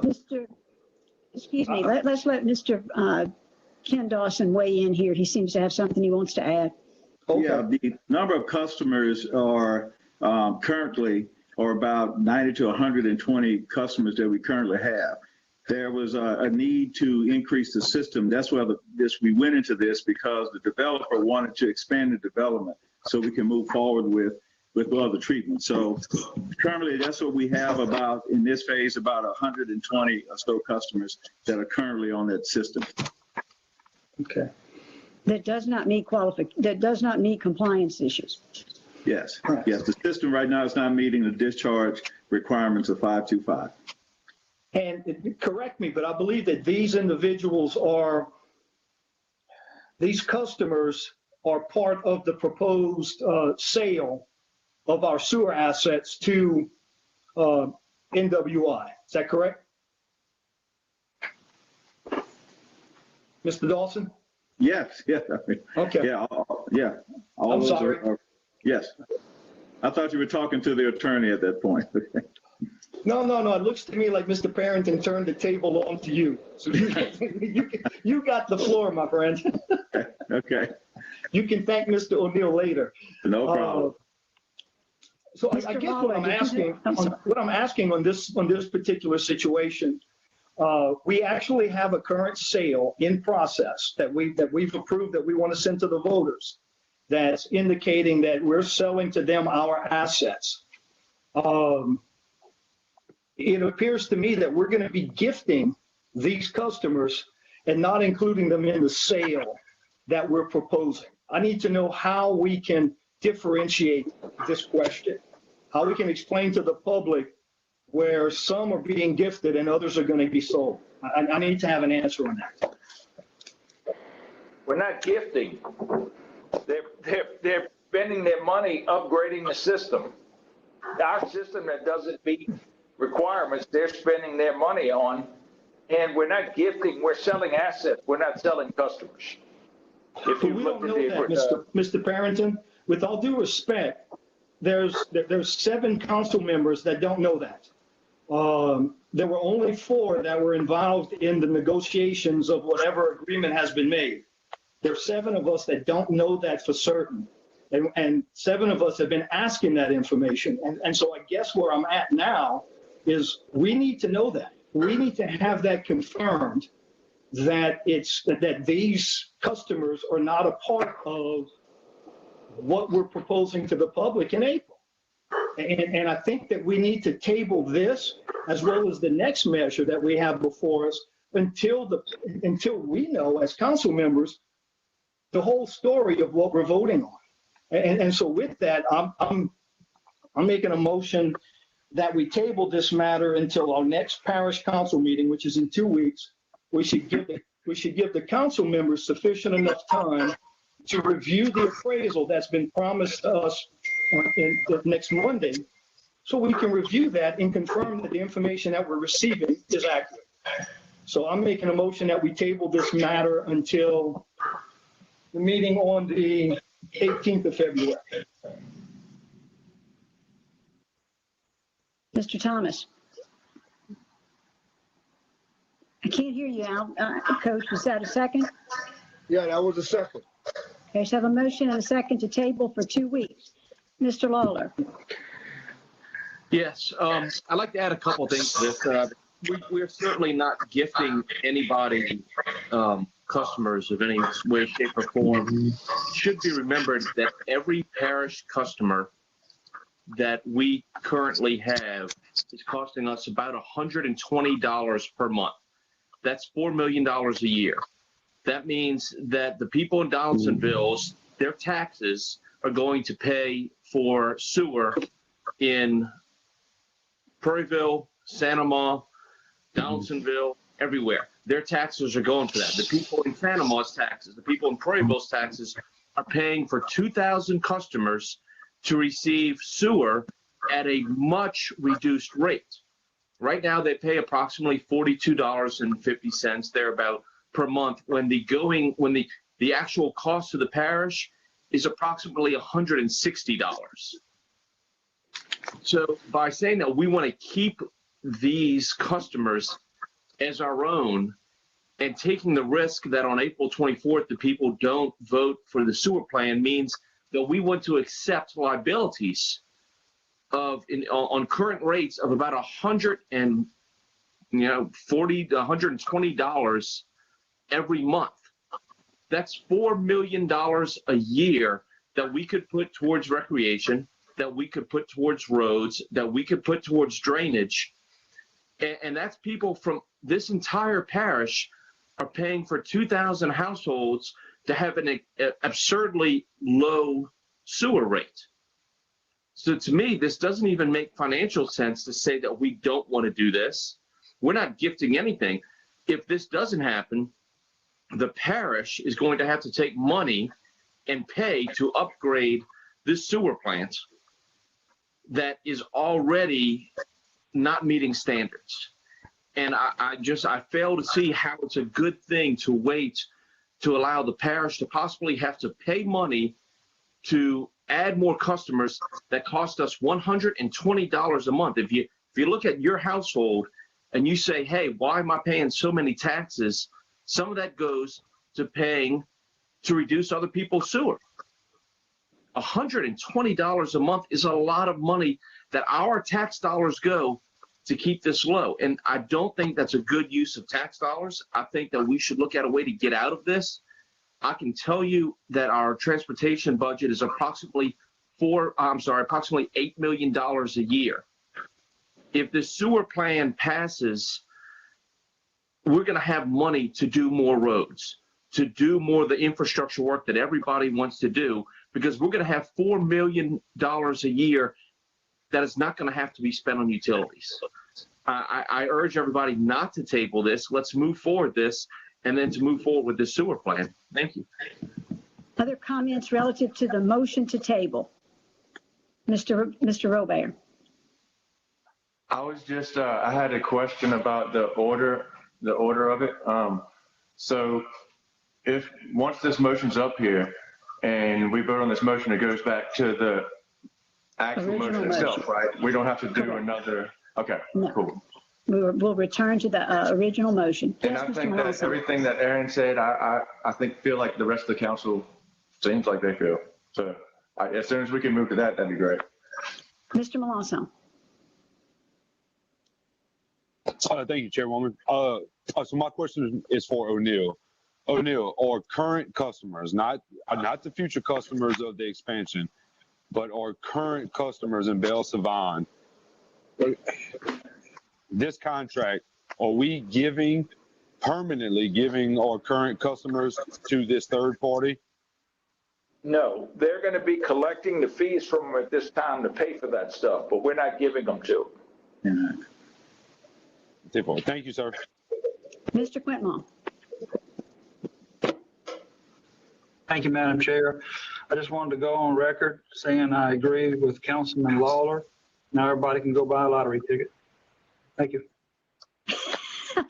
I'm sitting here just stunned. Thank you so much, sir. My mic cut out. Can you say that again? Oh, yeah, we're going to have some fun. Mr. Ogeron, one more round. Thank you, ma'am. Mr. Lawler, you couldn't have said it more eloquently. I have been preaching that for 13 months. I've gotten punched in the face several times at council meetings by pushing to get rid of this. I agree with you 100%.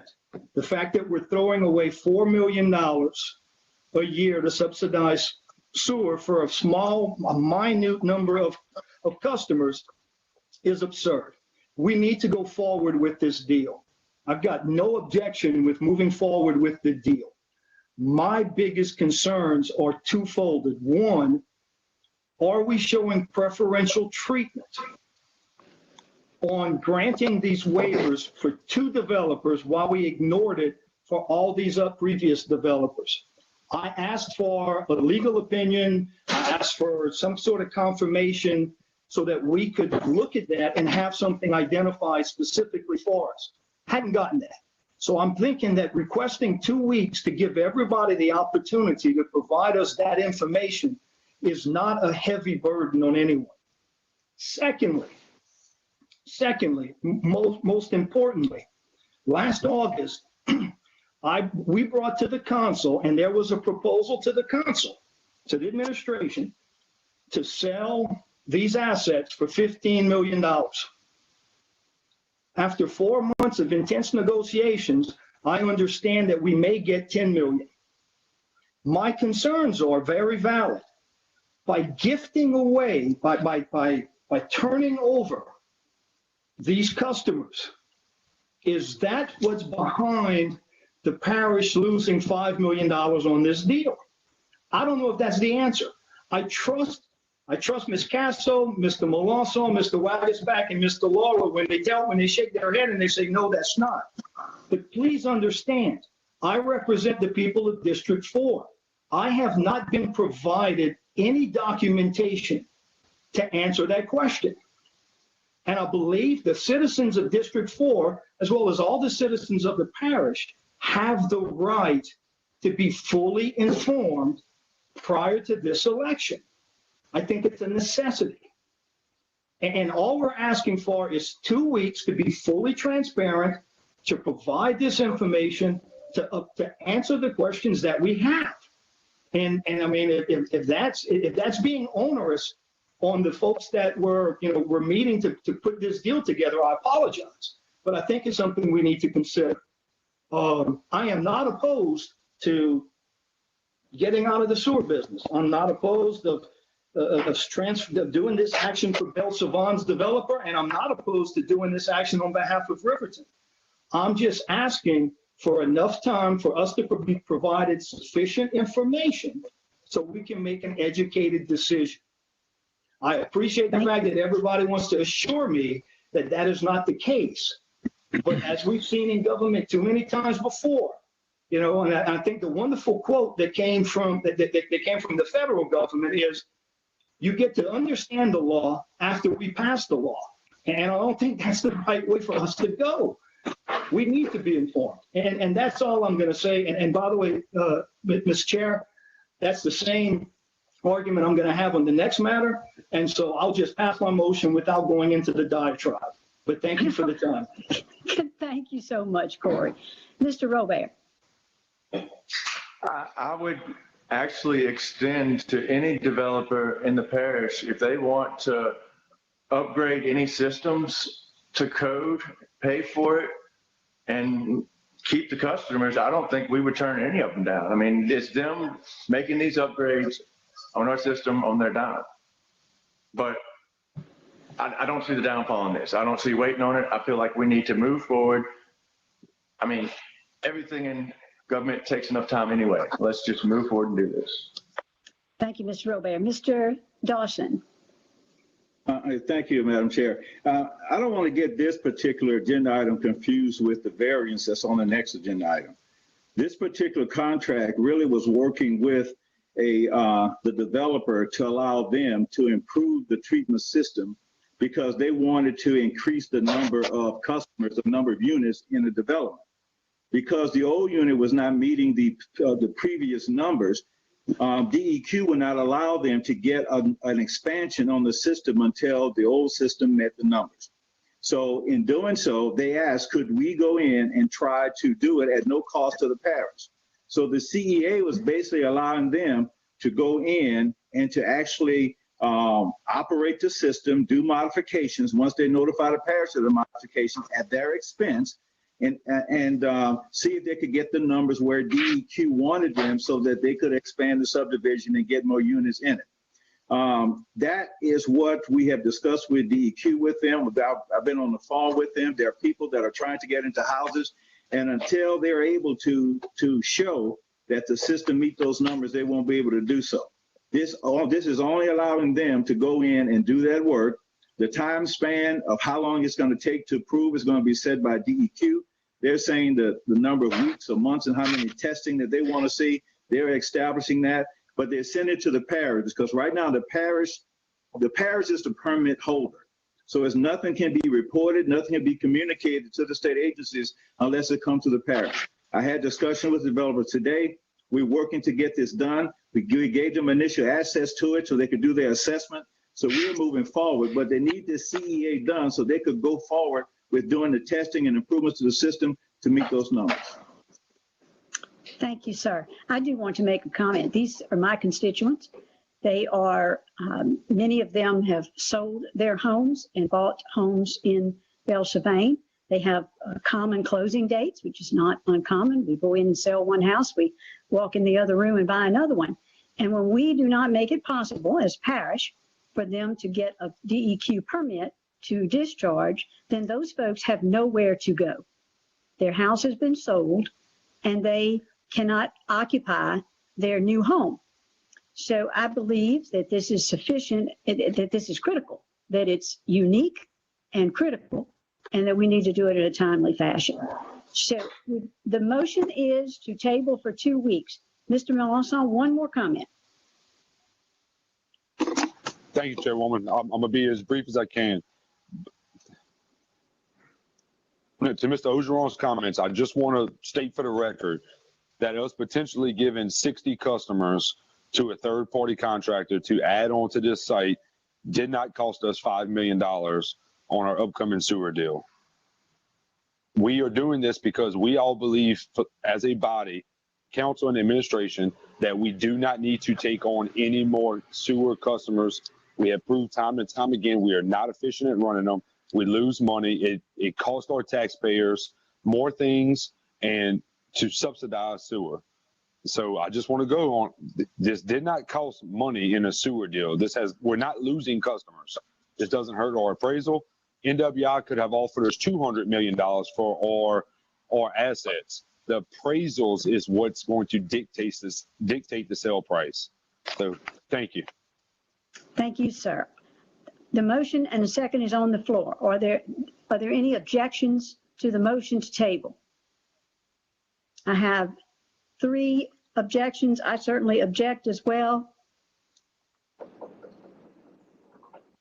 I can't see what everybody else is doing. Roll call vote? Let's do a roll call. Ms. Cinnamon.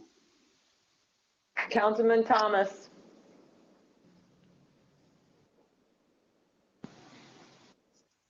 Yes. Councilman Robert. No. No. Councilman Turner. No. Councilman Orgeron. Yes. Councilman Lambert. Yes. Councilman Melanson. No. Councilman Lawler. No. Councilman Wagasback. No. Councilman Cagnolati. No. Councilman Mason. Yes. Chairwoman Casso. No.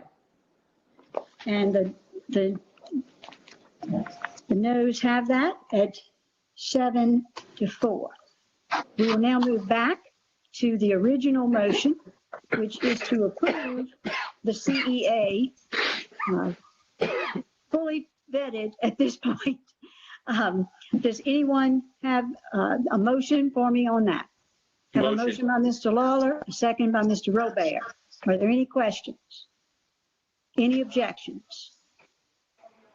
Hearing none, that motion passes. Thank you very much. Item E. Excuse me, that was E. Item F.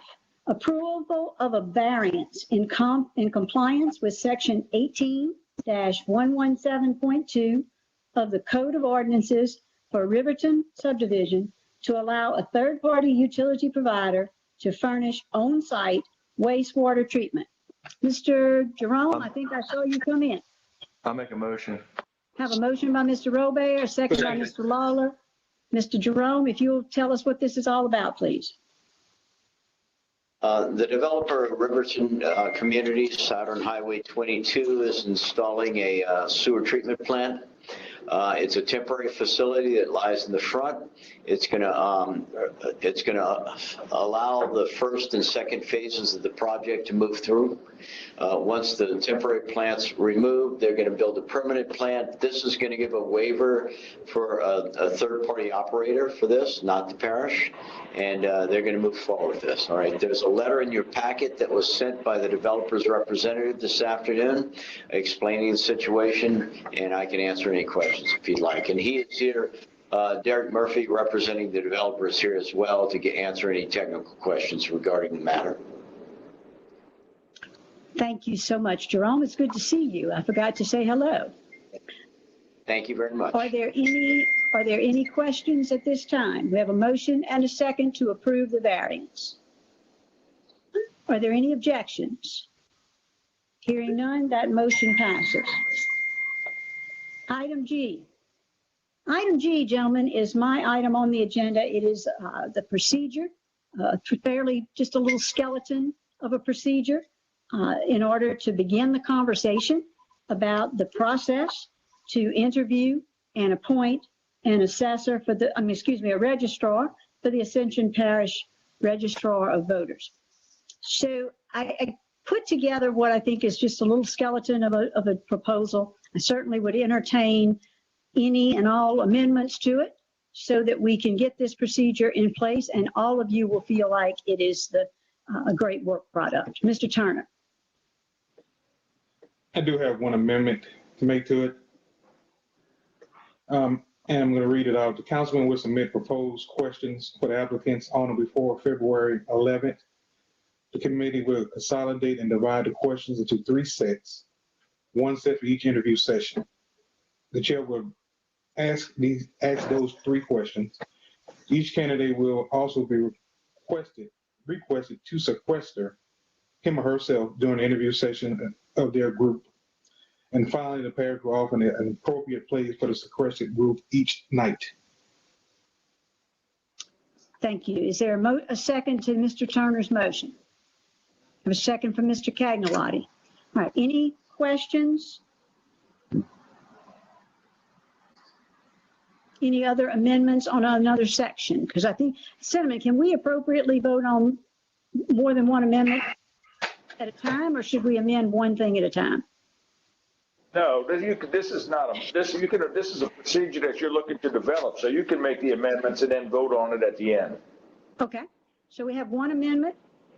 Mr. Robert. Got you, Corey. I don't have an amendment. I just have something I wanted to say about the item, if I may, Madam Chair. I cannot stress enough the importance of this decision we have to make. Registrar of Voters is a significant position, especially in the current political climate. So many of our citizens don't trust our election results. I was personally in a very tight race in 2019, and I place a lot of importance on vote counting accuracy. The distrust of government at every level is something we all experience in communicating with our constituents. It is our duty to carefully remove the qualifications of all 17 candidates and select the most qualified one, ensuring election integrity is a goal we should all strive toward. Personally, I believe past experience working on actual elections through the Secretary of State's office or otherwise is invaluable. This is a lifetime appointment, and Ascension residents are depending on this decision. If you don't mind, there'll be plenty of time for that, but right now we're working on our procedure, and that is the item that's on the agenda. So I'm happy, please hold on to your comments until perhaps at the end. And whenever we get the procedure in place, I'll be happy to hear your further comments. Fair enough. Thank you so much. Thank you, sir. Mr. Ogeron. Thank you, Ms. Casso. I have a couple of amendments that I would like to consider for 6G. And first off, a lot of us were having communications this week regarding how this could be done most efficiently. And I communicated with a couple of other parish leaders, to find out what they did. And I learned that there are no true guidelines that come from the state on how long the interviews have to take or the number of questions that need to go forward with this. And 17 candidates, 30 minutes apiece. That's getting us, that's putting us at 8.5 hours of the initial round of interviews.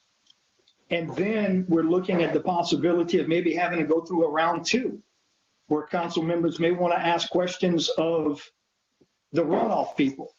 And so I don't think this is something that we need to consider over the course of a week or couple of weeks period. I think we need to get the ball rolling with this. So I would like to amend paragraph 2, reducing the number of questions to ask each candidate from 5 to 3. And then I would also consider on paragraph 4, reducing the interview time to 10 minutes. And the reason I say 10 minutes is because Plaquemine Parish limited theirs to 7. They gave each individual 7. Somebody's got their, they're not muted and they're walking all over Corey here.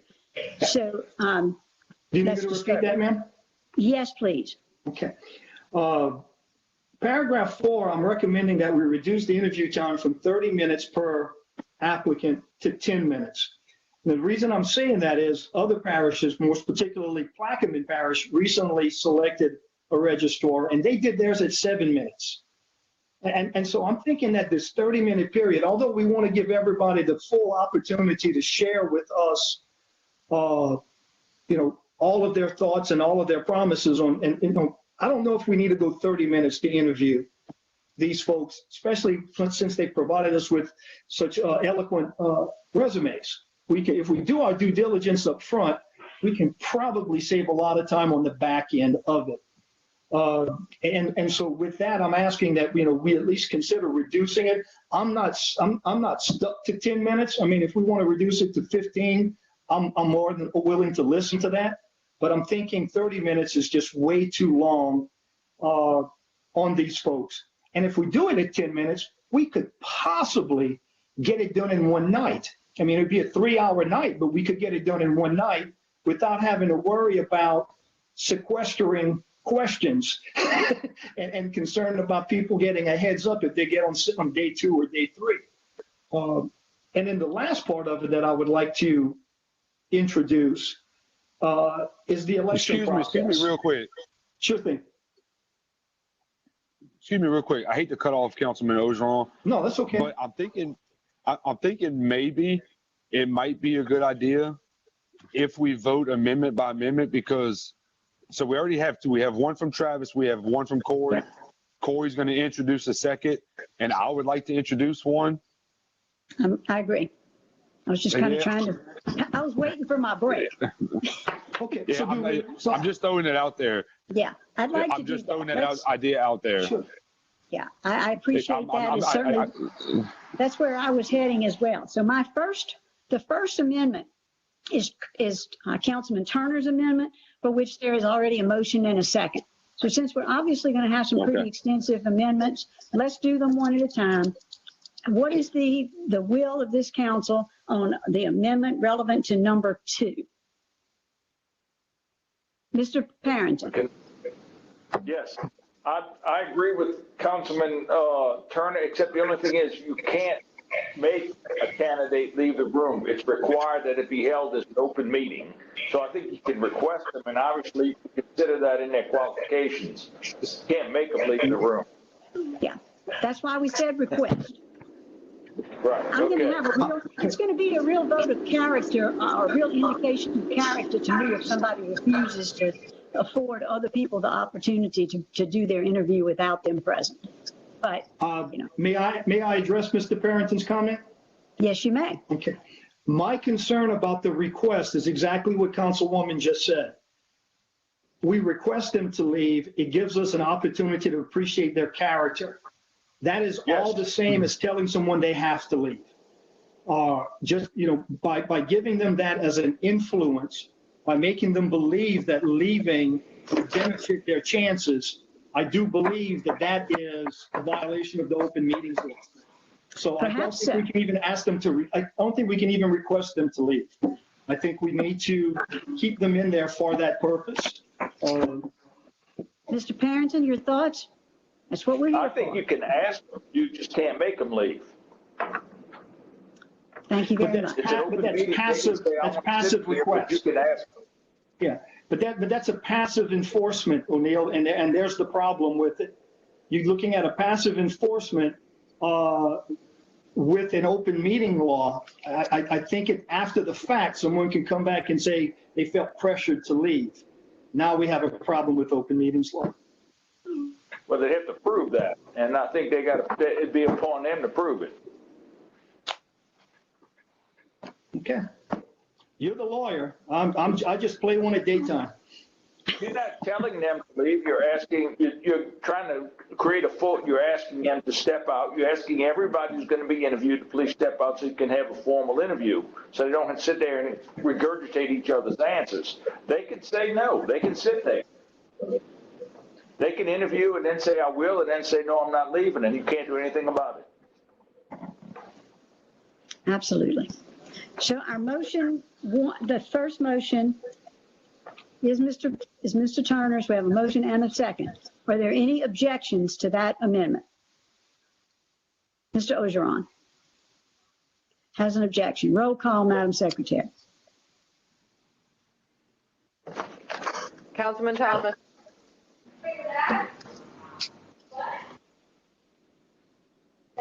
Councilman Thomas. No objection. Councilman Robert. I'll vote yes to Travis's amendment. Councilman Turner. Yes. Councilman Ogeron. No. Councilman Lambert. Yes. Councilman Melancon. Yes. Councilman Lawler. Yes. Councilman Wagensback. No objection. Yes. Councilman Cagnolati. Yes. Councilman Mason. Yes. Chairwoman Casso. Yes. Coach, explain to me what Coach, what was your vote, please? It was yes. Okay. So we have 9. Senator, but do you have that count? I must have missed somebody. You only have It's one 10 to 1. objection. Okay, thank you. That's what I thought, but I just want to make sure I got it right. 10 to 1. Thank you very much. All right, so that section is amended. Mr. Ogeron, let's go into your amendment, please. I was going to amend paragraph 2 to reduce the number of questions from 5 to 3. Okay, I don't have a problem with that. Second, Mr. Robert? Have a second on that by Mr. Mason. Oh, no. Any comments? Mr. Robert? I was just going to say I'm going to disagree on this one. I mean, and I'm going to go with the will of the council, obviously. But I feel like the most time we have with each of these people is necessary. Maybe if it's not 30, if we can meet somewhere in the middle, closer to 20, I'd be more comfortable. Or if we could just, 30 minutes is a little too much, but 20 minutes, I think you can have enough time. Excuse me, Chair. That's not the amendment we're That's not the speaking of. question at this time. The question at this time is to reduce the number of questions from 5 to 3. No, never mind. Then I'm good. Okay. Are there any Jake, that was a good idea to objections? split these up to vote on. Yes. Are there any objections to that change? You're doing Hearing a good none, job, that Joel. change will be made. Mr. Ogeron, did you have another amendment relative to the time frame? Yes, ma'am. On paragraph 4. Thanks for the laugh, Joel. I appreciate it. Paragraph Anytime. 4, reducing the interview time to 10 minutes. Mr. Lawler, Actually, I mean, I'll second it, but I have a question on it. motion is Because I seconded. Okay, I'll second it, and I'd like to ask questions, because I have some Go right ahead. ideas on that, and I'd like to hear other people's thoughts on it, so I second it for discussion. We have 17 people. That's still 170 minutes. My math isn't great, but that tells me it's a long time. So one of my thought processes on this is that we say 3 minutes for everybody in the beginning, and then we narrow it down to, because I've seen other people say they want to narrow it down. Let's narrow it down to 3 people. And then we say for those 3 people, we have another round of 10 minutes, because that would shorten everything up to a total of 71 minutes and cutting about 100 minutes, 99 minutes off of this. And I think there's some people I think we could legitimately spend 3 minutes on and say, now this isn't going to work. But I think we have some really good people out there we may want to spend more time on. It's just a thought. I will, be happy to listen to any other reasonable comments. Certainly. Thank you for that, Mr. Lawler. Mr. Turner. My only concern with really limiting the time is basically whoever is appointed or gets the job, I mean, they're in there for life. So I don't think anybody on this council has ever gotten a job for the rest of their life that took 5 minutes. So I think us being concerned about our time is inconsiderate to doing our job as well as the parish. We need to do our job and really give these people and give a chance to really learn these people and have a full interview process. Are you saying a limited time for each person, Travis? I'm saying at least 30 minutes. Mr. Cagnolati. I'd like to offer an amended motion to 15 minutes, split, cut it in half. I think 15 minutes is I think, fair. A lot can be said. A lot of questions can be asked. And if we're going to limit the questions to 3, they have a lot of time to think about it, ponder on it, and answer those questions. All right, so I have a text substitute motion by Mr. Ogeron and Mr. Wagasback to go to 15 minutes May I ask a question? and 3 questions. Yes, Mr. Lawler. The 15 minutes, is that going to include a statement by this person, or is that just us asking questions?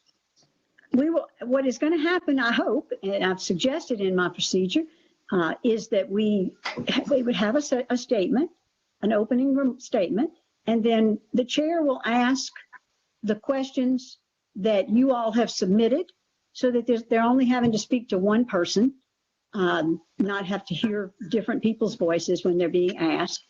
They would be asking 3 questions. They would have 10 minutes in that entire time. So that their opening remarks need to be pretty brief. Okay, that's what I was questioning, if that opening remark was part of the whatever time period we're discussing here. Yes. And I think that answers my question. It would be part of that. Okay, thank you. Yeah. Mr. Robert?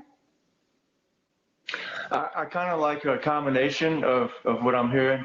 Would y'all be open to doing like 15 minutes to everybody, and then we could split it down the middle, cut it in half, and then do 15 minutes for the other half? That gives us a total of 30 minutes, but it still cuts your time for half the people down 15 minutes. So we're spending a lot of time on the ones that we are the most interested in.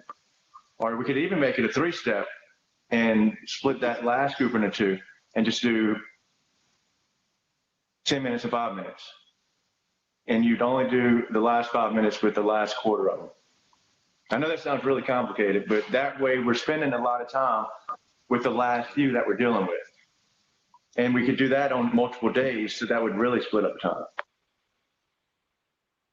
It's interesting. If you have read what I proposed, it's that those questions be asked by the chair, different sets of questions each night, so that we can meet on different nights and not give anybody an advantage of having heard what the questions are, and others, coming in have had 2 days to prepare for that. So I like where we're going with this. What is the will of this group? Corey, give me your final. Do we have a motion and a second here? If y'all help me go back. Yes, We have a motion and a second on John's amendment to 15 minutes. The 15 And I'll minutes. support John's 15-minute amendment. Okay, so let's stay with that one right now. Any questions? Any objections?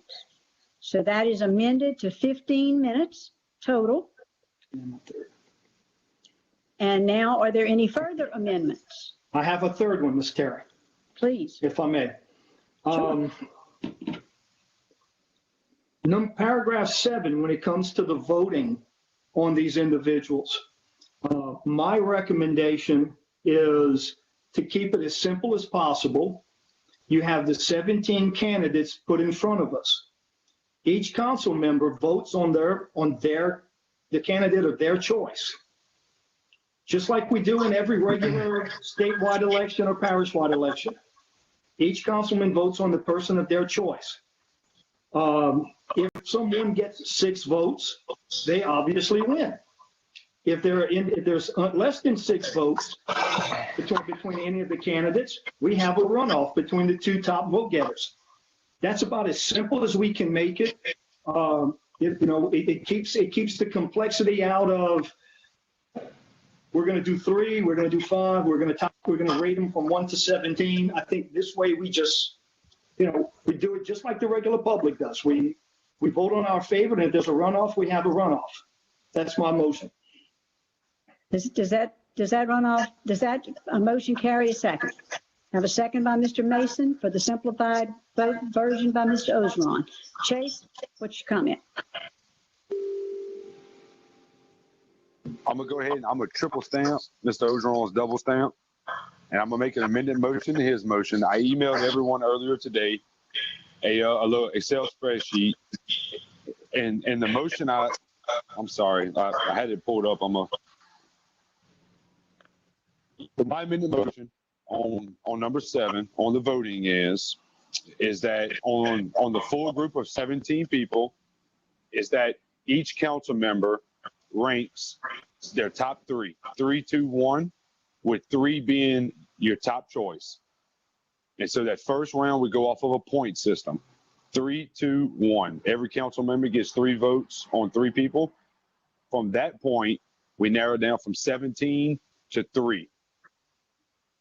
On the second round of voting with the 3 top candidates, every council member gets 1 vote. If there's a majority on that second round of voting, then that will be our appointee for the registrar of voters. If there's not a majority, the top 2 will go into a final where we will determine a majority. And I would also like to add to the conversation, in the second round with the top 3 people, we give those 5 more minutes added to the original 15 minutes. And that is my motion. Have a motion and a second for the Secretary McKee for the record. Thank you. I have a motion and a second for the amended motion. Are there any questions? Mr. Robert. I was actually going to make a motion that related to the one before, but Chase kind of helped me here. I like the idea of adding the extra time to the last few candidates. And I was only going to ask if we could say, even limited to the last 4 candidates, and give them just that 15 minutes. You're only talking about 15 minutes for your last 4 people. So if we could just amend Chase's to 15 instead of 5, I'm all on board. And I don't even have to talk about that again. But I don't think we either have an opportunity for number 4 to be a part of that discussion. Chase has got a number. I'm just saying that we give the last ones an additional 15 minutes instead of 5 minutes is what I'm saying. Any thoughts on that, Just a reminder, we can, excuse me, Madam Chair, just for clarification, yes. I just want to remind everybody, we can only have 2 motions on the floor at a time. That's right. So either no one has to not second mine, or we vote on mine, and then if it fails, we go to Mr. Ogeron, and then we can submit another motion. But there can be no more motions made as of this particular moment. Thank you for that, Chase. You've been reading your Robert's rules. With that said, I will withdraw mine, and we can go ahead. No problem. So we have Mr. Ogeron's motion was the first one. Mr. Melancon's motion is an amended motion. We have a motion and a second on the amended motion. Are there any objections to the amended motion? Mr. Ogeron objects. Senator, roll call. Councilman Thomas. Okay, now regenerate, what am I voting on? You're voting either yes or no to Chase's amended motion for the 3 steps. Do you want me to read it? Please read them, Senator. So step 1 would be each council member rank all 17 applicants 1 to 3, with 3 being the highest ranking. The top 3 applicants ties with the most points goes to step 2. Step 2, each council member votes for 1 of the 3 finalists. The 2 finalists with most votes moves to step 3 unless there's a majority. If there is a majority for 1 nominee, they get the nomination. Step 3, if necessary, every council member votes for 1 of the 2 finalists. The finalist with the majority wins the nomination. And then he added the people that make it to the second round get 5 more minutes for their interview process. Thank you. Okay. Go ahead, Mr. Thomas. What is your vote? I vote yes. Councilman Robert. Yes. Councilman Turner.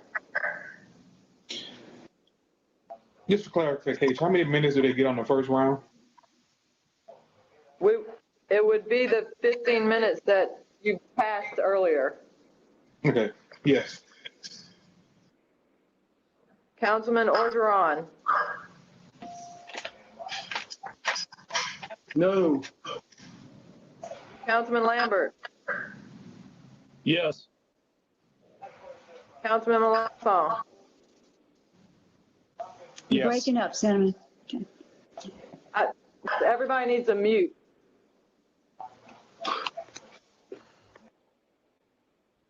Councilman Lawler.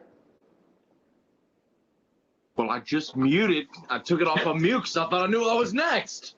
But he told me to mute. Yes. Councilman Weisbach. Yes. Councilman Cagnolati. Yes. Councilman Mason. No. Chairwoman Casso. Yes. You only have 2 nays. All right. That motion, the amended motion passes. All right. Are there any other amendments to the procedure?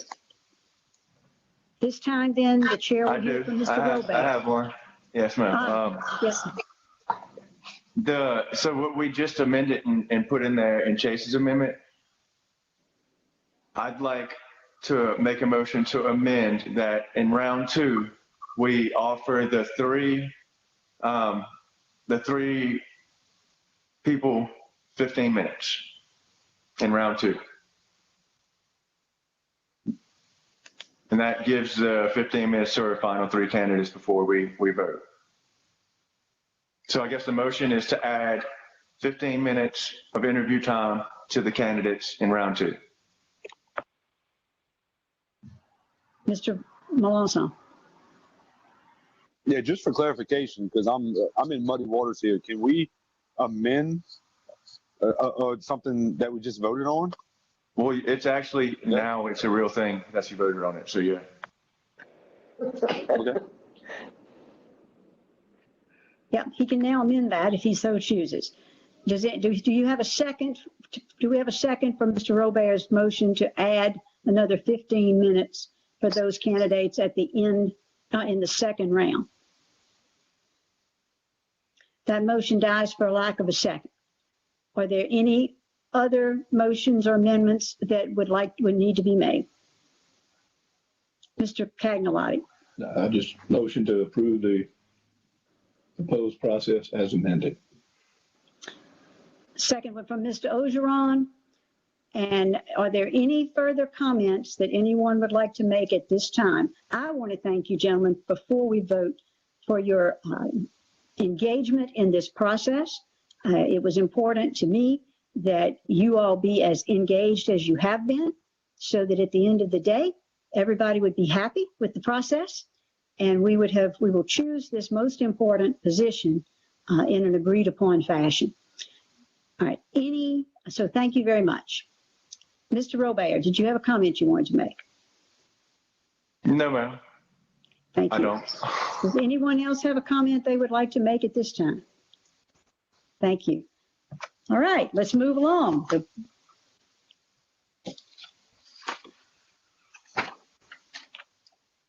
Did we vote? Y'all gonna have to clarify for me. Cinnamon, did we vote on the full package with the amendments? Yes, you had a motion by Councilman Cagnalotti, second by Councilman Orgeron. And no objections. Thank you very much.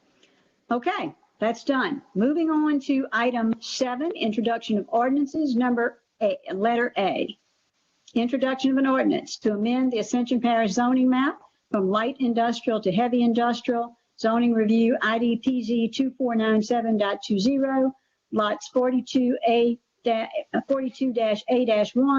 of the Ascension Commerce Center 5th filing, and lots 51 through 56 of the Ascension Commerce Center 6th filing for LJ Grazafi. Located on the east side of Industrial Drive, approximately 1,400 feet south of LA 73, the Zoning Commission recommends approval of this rezone. Motion to introduce. I have a motion to introduce by Mr. Lambert. Thank you very much. Next item, B, introduction of an ordinance to amend the Development Code, Appendix I, Table B, zoning tables, to add convenience stores with gas pumps to a light industrial zoning district. Zoning Commission also recommends approval. Motion to introduce. Thank you, Mr. Melanson. That motion is introduced.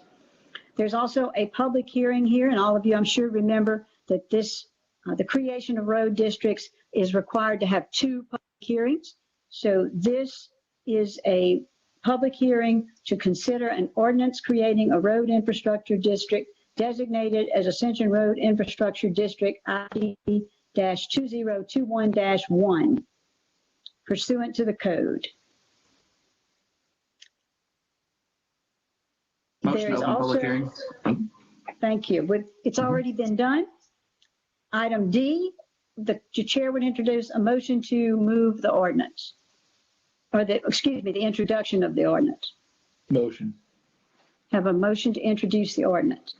Item 8, public hearings, reading of an ordinance, providing for the incurring of debt and issuance of not to exceed $5,965,000. Mr. Parrington, this is a long ordinance, and we are asking you if you would read it, please. I will read it. An ordinance providing for the incurring of debt issuance not to exceed $5,965,000 aggregate principal amount of the Parish of Ascension, State of Louisiana revenue refunding bonds in one or more series, the bonds, prescribing the form, terms, and conditions of the bonds, the security therefore designating the date, denomination, and place of payment of such bonds, providing for the payment of such bonds in principal and interest, approving and confirming the sale of such bonds, and providing for other matters with respect to bonds. Whereas the Parish of Ascension, State of Louisiana, the issuer is a body politic and corporate and political subdivision of the State of Louisiana.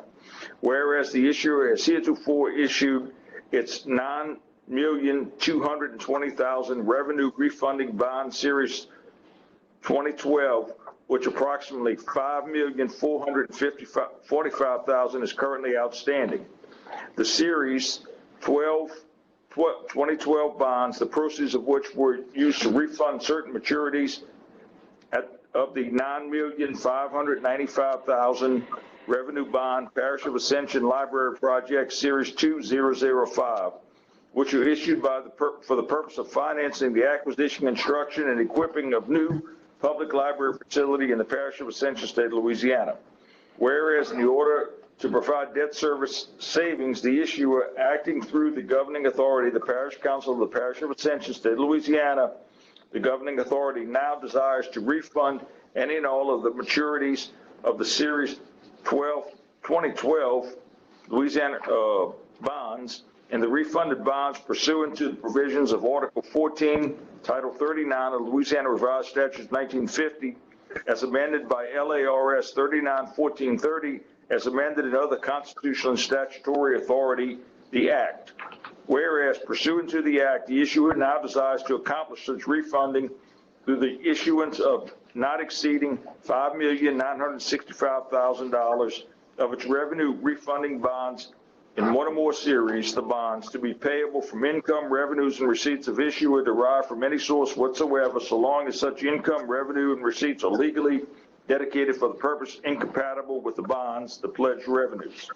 Whereas the bonds will be issued on a parity with the parish's outstanding 2012 bonds not refunded with the proceeds of the refunding bonds, if any, and the unrefunded Series 1220 bonds, the parish's outstanding $7,117,000 revenue refunding bond Series 2015, the Series 2015 bonds, and the parish's obligations to a loan agreement by and between the insurer and Louisiana Government Environmental Facilities and Community Development Authority, the authority dated November 1, 2017, and executed in conjunction with the issuance by the authority of $24,785,000 revenue bonds, Ascension Parish Courthouse Project, Series 2017, the Series 2017 bonds, and together with the unrefunded 2012 bonds and the Series 2015 bonds, the parity bonds, to the extent payment of such parity bonds must be made by lawfully available funds and unrestricted revenues. Whereas after the issuance of the bonds, the insurer will not be a party to any contract pledging or dedicating pledged revenues other than the bonds and the parity bonds.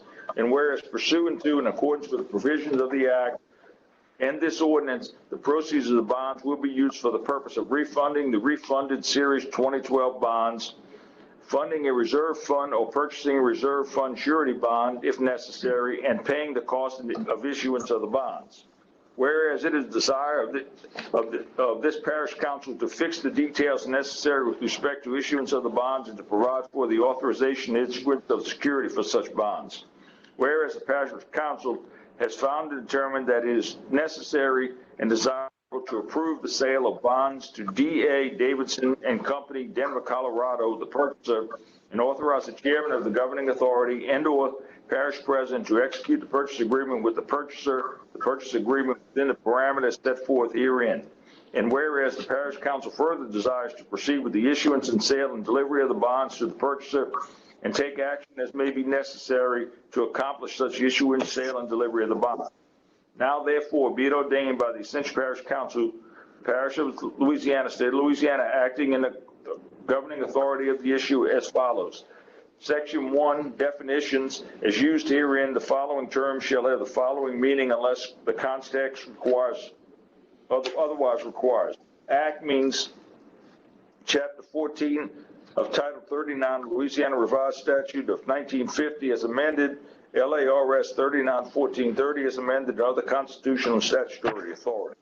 Agreement means the agreement to be entered into between the insurer and the paying agent pursuant to the ordinance. Authorized denomination means $5,000 or any integral multiple thereof. Authority means Louisiana Local Government Environmental Facilities and Community Development Authority as the issuer of the 2017 bonds. Bond insurer means the insurer of the municipal bonds insurance policy, if any. Bond register means the records kept by the paying agent at its corporate trust office in Baton Rouge, Louisiana, in which registration of the bonds and transfer of the bonds shall be made as provided herein. Bond year means such 12-month period as set forth in the agreement or in the supplemental ordinance. Bonds means the issue is not to exceed $5,965,000 revenue refunding bonds in one or more series authorized and issued pursuant to this ordinance, and any bonds issued in exchange for, upon transfer of, or in lieu of, or previously issued by the bonds. Business day means any other day than Saturday or Sunday, a day of which the banks located in New York, or banks located in cities in which the principal corporate trusts of the paying agent are located or not required or authorized to remain closed, and C, on which the New York Stock Exchange is closed. Code means the Internal Revenue Code of 1986 as amended. Fiscal agent means the bank from time to time appointed and acting as issuers fiscal agent bank in accordance with the applicable law. Fiscal year means the 1-year accounting period ending December 31st of each year and of such other period as may be designated by the governing authority of the fiscal year of the issue. Governing authority means the parish council of the parish of Ascension, state of Louisiana, as the governing authority of the issuer. Government security means direct obligations of or obligations, the principal and interest on which or unconditionally guaranteed by the United States of America, which are non-callable prior to their maturity, may be United States Treasury obligations such as state and local government series, and may be in a book entry form. Interest payments date means April 1st and October 1st of each year, which the bonds are outstanding, commencing October 1st, 2021, or such date set forth in the purchase agreement. The issuer means the parish of Ascension, state of Louisiana. Lawfully available funds means maximum annual debt service means, as of the date of the calculation, the highest aggregate annual debt service requirements and the debt service payable on the bond during its current or any succeeding fiscal year over the remaining term of the bonds. Municipal bond insurance policy means, if any, the municipal bond insurance policy issued by the bond issuer guaranteed the scheduled payments of principal and interest on the bonds. Ordinance means this ordinance authorizing the issuance of the bonds as it may be supplemented or amended from time to time. Outstanding when used with respect to bonds means as of the date of the termination, all bonds therefore issued and delivered under this ordinance, except 1, bonds canceled therefore by the paying agent or delivered to the paying agent for cancellation. 2, bonds for which the payment or redemption sufficient funds have been therefore deposited in the trust for the owners of such bonds as provided in section 23 of this ordinance, and provided that if such bonds are to be redeemed, irrevocable notice of such redemption has been duly given or provided pursuant to this ordinance or waived. 3, bonds in exchange for or in lieu of for which other bonds have been registered and delivered pursuant to the ordinance. 4, bonds alleged to have been mutilated, destroyed, stolen, or lost, which have been paid or provided in this ordinance or by law. 5, bonds for which the payment of the principal or redemption price, if any, and of the interest of which money or government securities or both held in trust and with effects specified in this ordinance. Owner or owners means, when used with respect to any bond, means the person in whose the name such bond is registered in the bond register. Parish means parish of Ascension, state of Louisiana. Parish president means the parish president of the parish of Ascension, state of Louisiana. Paying agent means Hancock Whitney Bank, Baton Rouge, Louisiana, until successor paying agent shall have been appointed pursuant to the applicable provision of the ordinance, and therefore paying agent shall mean the such successor paying agent.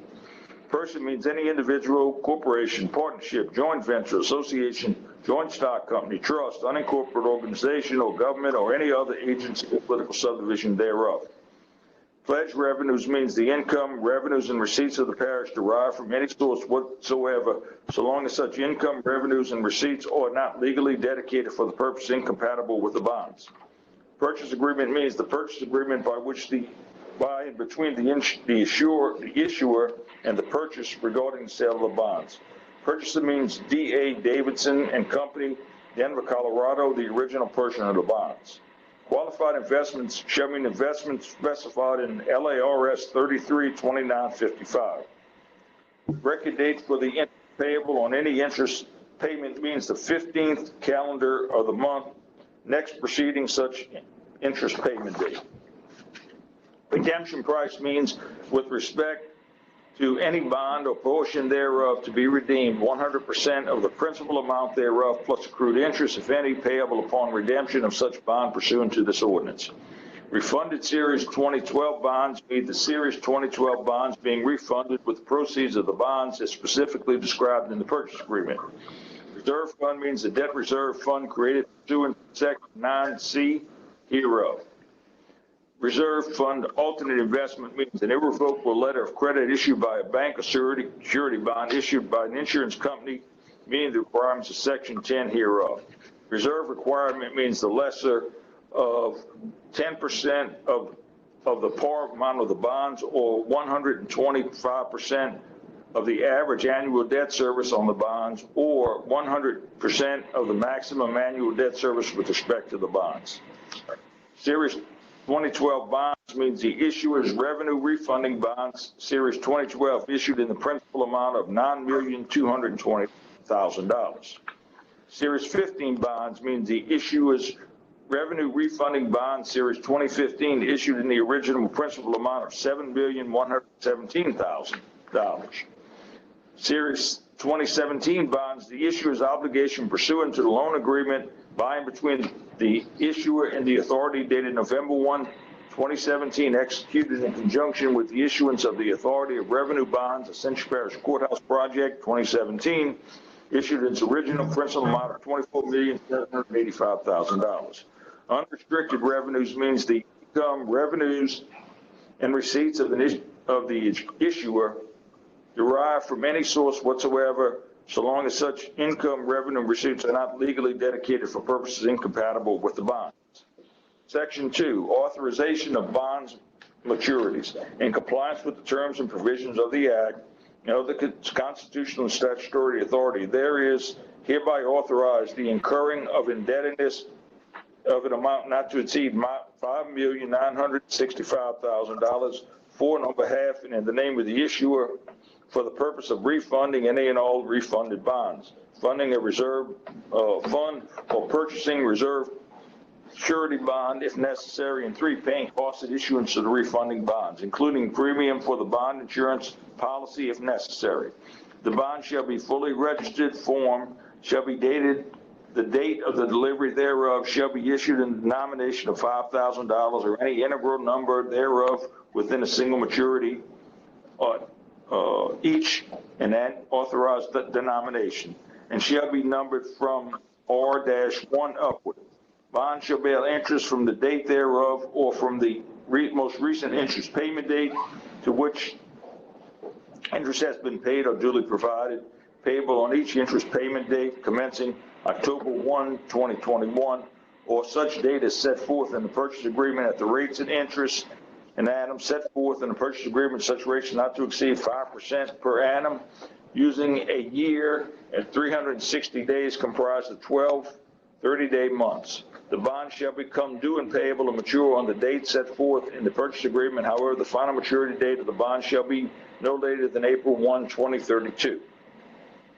The principal of the bonds upon maturity or redemption shall be payable at the corporate trust office of the paying agent in Baton Rouge, Louisiana upon presentation and surrender thereof, and the interest on the bond shall be payable by check of the paying agent mailed by the paying agent to the owner determined as of the close of business on the record date.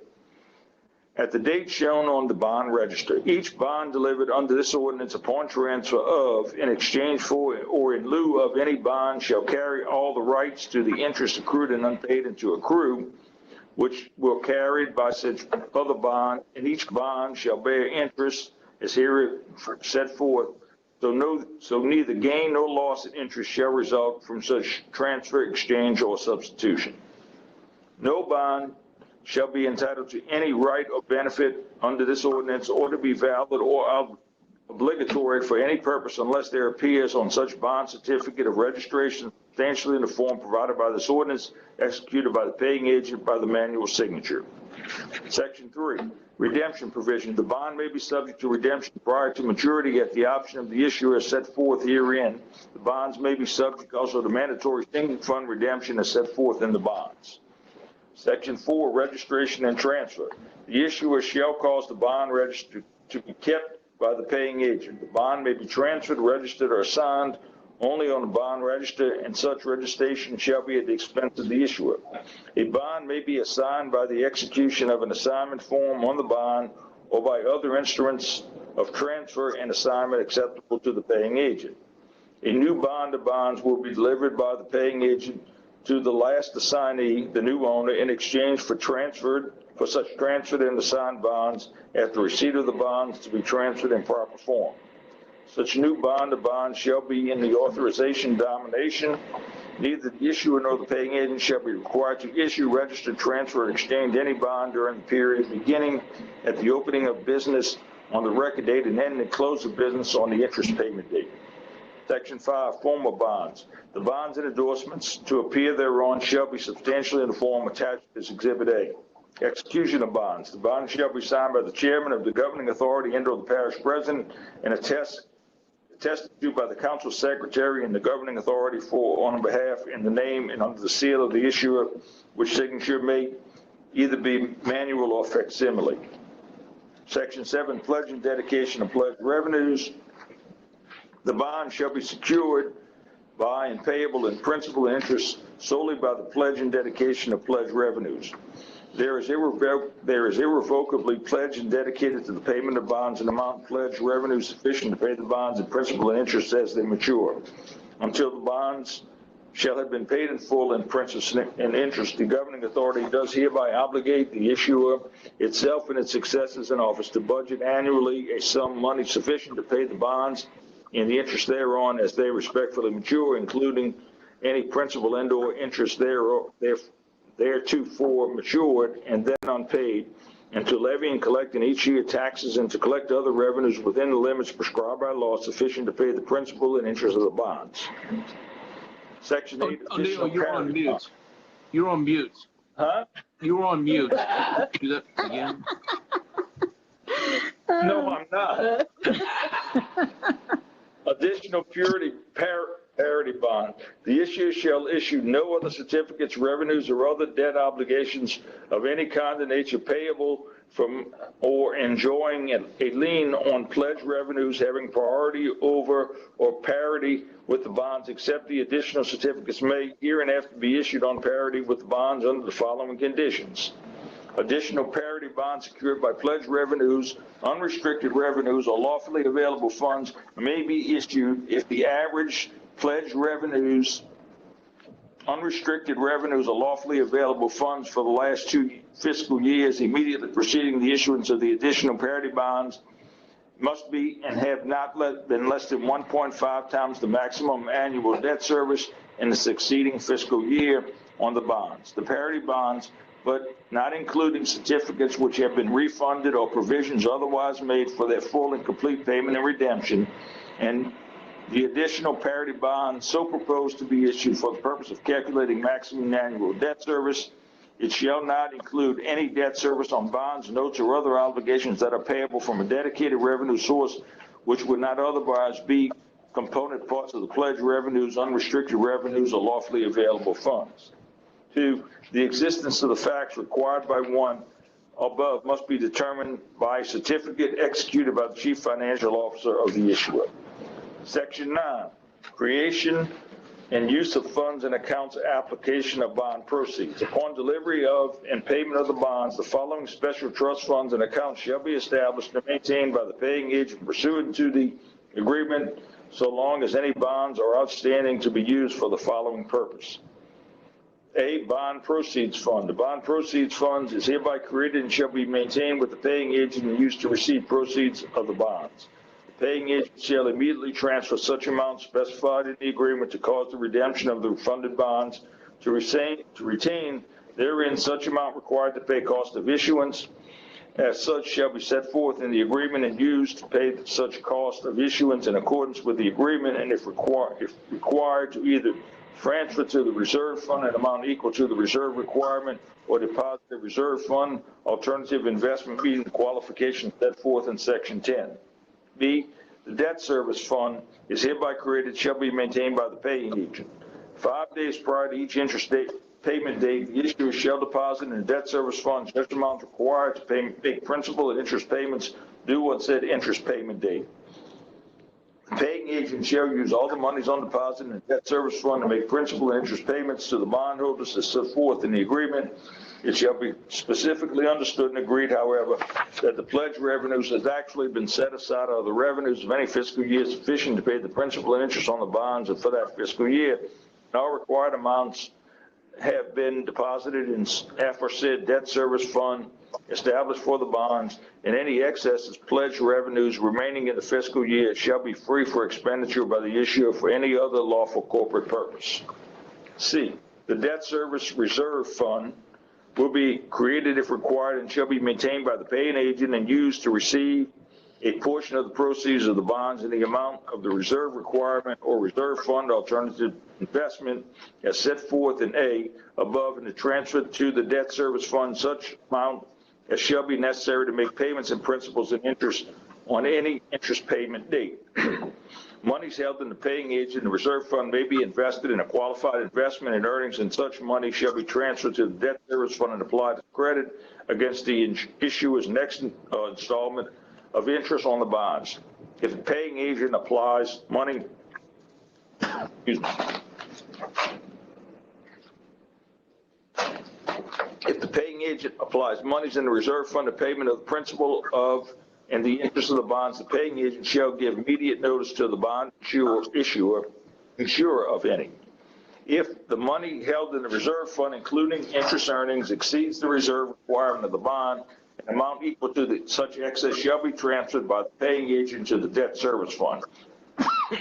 The trustee shall value the reserve fund annually on each November 15th. The earnings on the amounts in the reserve fund shall be transferred to the debt service fund, and the fund applied as in credit against the issuer's next installment of the interest on the bonds. The paying agent shall not be required to liquidate any investment before its maturity to make such transfer. Whenever the amount of deposit or the reserve fund is less than the reserve fund requirement of the bonds, the paying agent shall notify the issuer of the amount of such deficiency. Upon notification, the issuer shall deliver to the paying agent an amount sufficient to cure the deficiency in accordance therewith. Section 10, reserve alternative investment. The issuer may, in connection with the original funding of the reserve fund or at any time thereafter, with written consent of the bond issuer, if any, in order to satisfy all or a portion of the reserve requirement, deposit with the paying agent instead of cash in the reserve fund, or to replace cash in the reserve fund, in which the case the replaced cash shall be paid to the issuer, or meet the requirements herein that if deposited additional amounts in the reserve fund alternate investment, if not provided at the time of the original funding of the reserve fund, any bank issuing letters of credit must have a rating on its unsecured debt or a debt secured by its letters of credit, which ratings are based solely on the bank's letter of credit of AA or better by S&P and A3 or better by Moody's at the time of deposit. Any insurance company issuing a surety bond must have a claims paying ability rating of AAA by S&P and AAA by Moody's at the time of the deposit, unless provided by the bond insurer. If any of such reserve fund alternate investment expires prior to 15 days after the final maturity of the bonds, it must provide that it not renewed within 15 days prior to the expiration of the amount equal to the undrawn amount thereof, other than because of the reduction of reserve requirement or the deposit cash in reserve fund to replace it. The paying agent may draw the full amount of such reserve fund alternate investment. The paying agent shall draw down the full amount of the reserve fund alternate investment and deposit such in the reserve fund 15 days prior to the expiration of such reserve fund alternate investment if it is not renewed as provided for in the preceding sentence. The reserve fund alternate investment must be able to be drawn upon at any time that cash could be withdrawn from the reserve fund.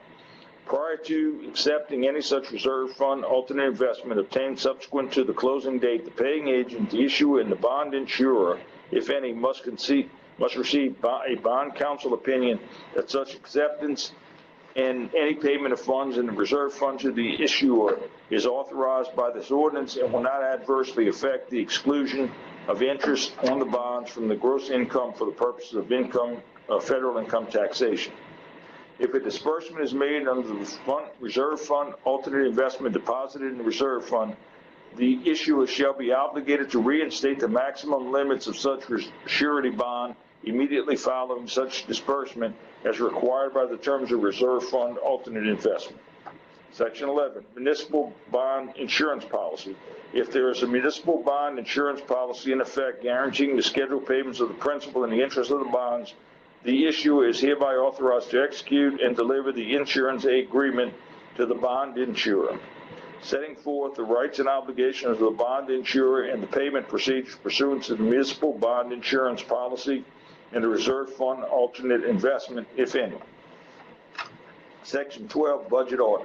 As long as any of the bonds are outstanding, unpaid, and principal interest, the issuer shall prepare and adopt a budget prior to the beginning of the fiscal year and shall furnish a copy of such budget within 30 days after its adoption to the owner of any of the bonds who request the same.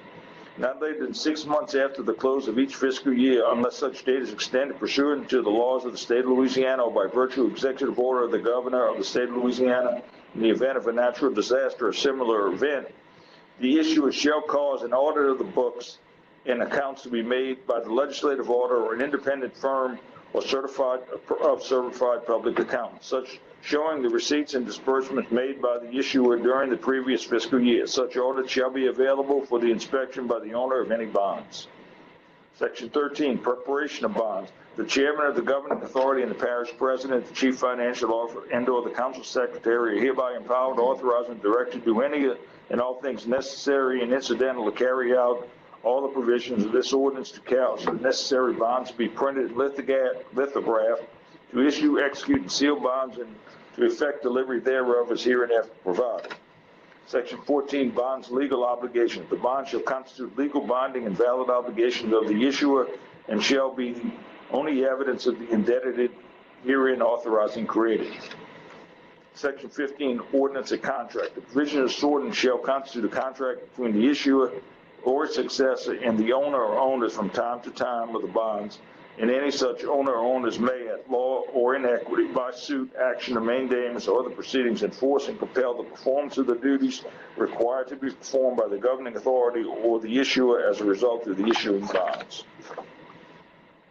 No material modification or amendments of this ordinance or any other ordinance amendatory hereof or supplemental hereto may be made without consent in writing of the owners of 2/3 of the aggregate principal amount of the bonds then outstanding, provided, however, that no modification or amendment shall permit a change in the maturity or redemption provisions of the bonds or a reduction in the rate of interest thereon or the amount of principal obligation thereof, or affecting the obligation of the issuer to pay the principal of and the interest of the bonds, as the same shall come due from the revenues appropriated, pledged, and dedicated to the payment thereof by this ordinance, or reduce the percentage of owners required to consent for any material modification or amendment of the ordinance without consent of the owner of the bonds. Section 16, severability, application, and subsequently enacted laws. In any case, one or more of the provision of this ordinance of the bond shall for any reason be held to be illegal or invalid. Such illegality or invalidity shall not affect any provisions of the ordinance of the bonds, but this ordinance and the bond shall be construed and enforced if such illegal or invalid provisions had not been contained therein. Any constitutional or statutory provisions enacted after the date of this ordinance would validate or make legal any provision of the ordinance or the bonds which would not otherwise be valid legal shall be deemed to apply to the ordinance of the bonds.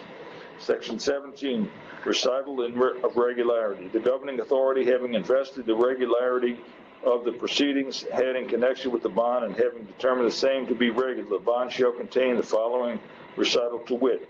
It is certified that this bond is authorized by and issued in conformity with the requirements of the Constitution and statutes of the state of Louisiana. Effective registration. The issuer, the paying agent, or any agent, either of them, may treat the owner as whose name any bond is registered as the owner of such bond for the purpose of receiving payment of the principal of and interest of such bond for all purposes whatsoever and to the extent permitted by law. Neither the issuer, the paying agent, nor any agent of either of them shall be affected by the notice to the contrary. Section 19, notice to owners. Whenever this ordinance provides for notice to the owner of the bonds or any event, such notice shall be sufficiently given unless otherwise expressly provided. If in writing and mail, first-class postage prepaid to each owner of such bonds at the address of such owner as it appears on the bond register. In any case where notice of owner of the bonds is given by mail, neither the failure of the mail to such notice to a particular owner of bonds nor any defect in notice so mailed shall affect the sufficiency of notice with respect to the bonds. Where the ordinance provides for notice in any manner, such notice may be waived in writing by the owner or owners entitled to receive such notice. either before or after the event, and such waiver shall be equivalent of such notice. Waivers of notice by owners shall be filed with the paying agent. By such filing shall not be a condition precedent to the validity of any action taken on reliance on such waiver. Cancellation, Section 20, cancellation of bonds. All bonds surrendered for payment, redemption, transfer, exchange, or replacement is surrendered to the paying agent shall be promptly canceled by it, and if surrendered to the issuer, shall be delivered to the paying agent, and if not already canceled, shall be promptly canceled by the paying agent. The issuer may at any time deliver to the paying agent for cancellation any bond previously registered and delivered, which the issuer may have required in any manner whatsoever, and all bonds so delivered shall be promptly canceled by the paying agent. All canceled bonds held by the paying agent shall be disposed of as directed in writing by the issuer. Section 21, mutilated, destroyed, or lost or stolen bonds. If one, any mutilated bond is surrendered to the paying agent or the issuer and the paying agent receive evidence of satisfaction of destruction, loss, or theft of the bond, and two, there is delivered to the issuer or paying agent such security and indemnity as may be required by them to save each of them harmless, then in the absence of notice to the issuer of the paying agent that such bond has been acquired by a bona fide purchaser, the issuer shall execute upon its request, the paying agent shall register and deliver in exchange for or in lieu of any such mutilated, destroyed, lost, or stolen bond, a new bond of the same maturity and of like tenor, interest rate, and principal amount bearing the number not contemporaneously outstanding. In case any such mutilated, destroyed, lost, or stolen bond has become or is about to become payable due, the issuer in its discretion may, instead of issuing a new bond, pay such bond. Upon issuance of any new bond under this section, the issuer may require the payment by the owner of a sum sufficient to cover any tax or other governmental charge that may be imposed in relation thereto, or any other expenses, including fees and expenses of the paying agent connected therewith. Every new bond issued pursuant to this section in lieu of any mutilated, destroyed, or lost or stolen bond shall constitute a replacement of the prior obligation of the issuer. Whether or not mutilated, destroyed, lost, or stolen bond shall be at any time enforceable by any, shall be entitled to the benefits of this ordinance equally and ratably with all other outstanding bonds. Any additional procedure set forth in the agreement authorizing the ordinance shall be available with respect to mutilated, destroyed, and lost and stolen bonds. The provision of this section or exclusion shall preclude, to the extent lawful, any and all other rights and remedies with respect to the replacement payment of mutilated, destroyed, lost, or stolen bonds. Section 22, book entry systems of bonds. The issuer has executed and delivered a blanket letter of representation with the Depository Trust Company, New York, New York, the securities depositor, and the terms and provisions of said letter of representation shall govern in the event of inconsistency between the provisions of this ordinance and the letter of representation.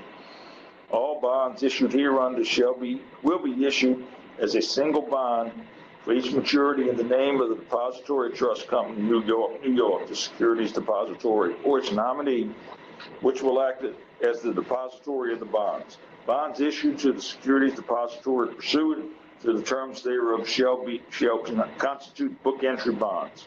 During the term of the book entry bonds, ownership and subsequent transfer of ownership will be reflected by the book entry on the records of the securities depository, and those financial institutions for which the securities depository effects book entry transfers collectively the DTC participants. No person for whom DTC participant has interest on any book entry bond, a beneficial owner, shall receive a bond certificate representing an interest in the book entry bonds, except the event that the securities depository or the issuer shall determine at its option to terminate the book entry system described in this section. Payment of principal of and interest on the book entry bonds will be made by the paying agent to the securities depository, which will in turn remit such payment of principal and interest to the DTC participants, which will in turn remit such principal and interest to the beneficial owners of the book entry bonds until and unless the securities depository or issuer elects to terminate the book entry system, whereupon the issuer shall deliver bond certificates to the beneficial owners of the book entry bonds or their nominees. Bond certificates issued under this section may not be transferred or exchanged except as provided in this section. B, for so long as the securities depository shall continue to serve as securities depository for the bonds as provided herein. All transfers of beneficial interest will be made by book entry only, and no investor or other person selling or otherwise transferring beneficial of the bonds is to receive, hold, or deliver any bond.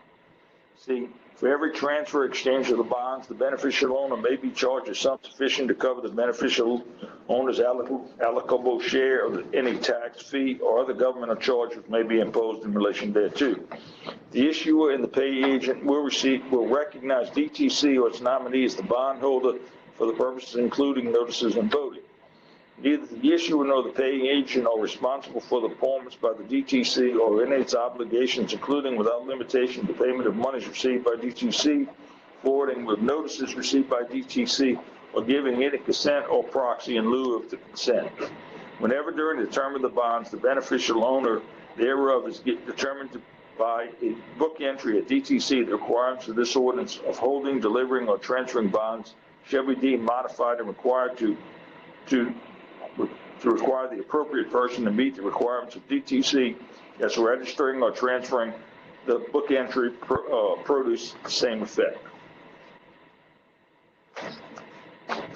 Whenever during the term of the bonds, the beneficial ownership thereof is determined by book entry DTC, the requirements of this ordinance of holding, delivering, or delivering transfer bonds shall be modified to require the appropriate person to meet the requirements of DTC as registering and transferring all book entry to produce the same effect. Upon the reduction of the principal amount of the book entry bonds in accordance with the letter of representations to the security depository or the paying agent on behalf of the security depository through the fast automated transfer delivery service of security depository may either one, make a notation of such redemption on the book entry bond stating the amount to be redeemed, or two, may return the book entry bond to the paying agent in exchange for a new book entry bond authenticated by the paying agent in the proper principal amount. The securities depository makes a notation on the book entry bond. Such notation may be made for reference only and may not be relied upon by any person as being in any way determinative of the principal amount of such book entry bond outstanding unless the paying agent has issued the notation on the book entry bond. Upon delivery of the book entry bonds to the purchasers thereof on the delivery date, such purchasers shall deposit the bond certificates representing all of these bonds with the security depository or the paying agent on behalf of the security depository through fast automated security transfer delivery services of the securities depository. Securities depository or its nominee will be the sole bond owner of the book entry bond so delivered, and no investor or other party purchasing, selling, or otherwise transferring ownership of the book entry will receive, hold, or deliver any bond certificates so long as the securities depository holds book entry bonds immobilized from circulation. The book entry bonds may not be transferred or exchanged except one, to any successor of the securities depository or its nominee or any substitute depository designated pursuant to below, provided that any successor of the securities depository, any substitute depository must be qualified and registered clearing agency as provided in Section 17 of the Securities Exchange Act of 1994 as amended. Two, to a substitute depository designated by or acceptable to the Commission upon determination that the securities depository and the filed bonds shall no longer be eligible for depository services, or B, determination of the Commission that the securities depository is no longer able to carry out its functions, provided that any such substitute depository must be qualified to act as such as provided in subparagraph 1 above, or 3, to those persons whom transfer is requested in written transfer instructions in the event that the securities depository shall resign and discontinue its service for the bond, and only if the Commission is unable to locate the qualified successor within 2 months following the resignation of the termination of the non-eligibility. B, upon determination by the insurer that the continuation of book entry system described herein, which precludes the issuance of certificates to any bond owner other than the security depository or its nominee, is no longer in the best interest of the beneficial owner of the bonds. If at any time DTC ceases to hold the bond, all reference herein to DTC or securities depository shall be no further force or effect. Discharge of ordinance defeasance. if the issuer shall pay or cause to be paid, or shall otherwise be paid to the owner the principal of and the interest of the bonds at a time and in a manner stipulated in this ordinance, then the pledge of the money, securities, and bonds further pledged under the ordinance and all covenants, agreements, and other obligations of the issuer of the owner shall thereupon cease, terminate, and become void, and be discharged and satisfied, and the paying agent shall pay over or deliver all money held in accordance with the ordinance of the issuer.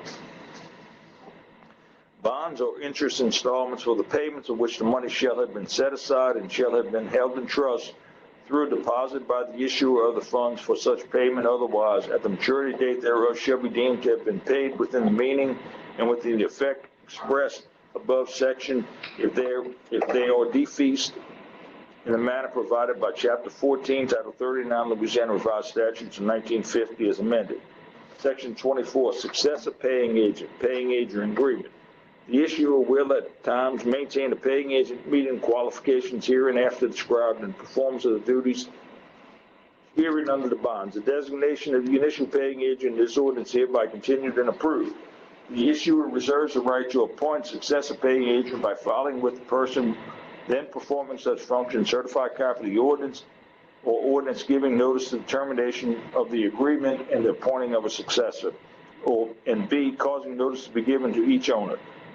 Every paying agent appointed hereunder shall at all times be a bank or trust company authorized in doing business under the laws of the United States of America or of any state authorized under such laws to exercise trust powers and subject to the supervision and examination of federal and state authority.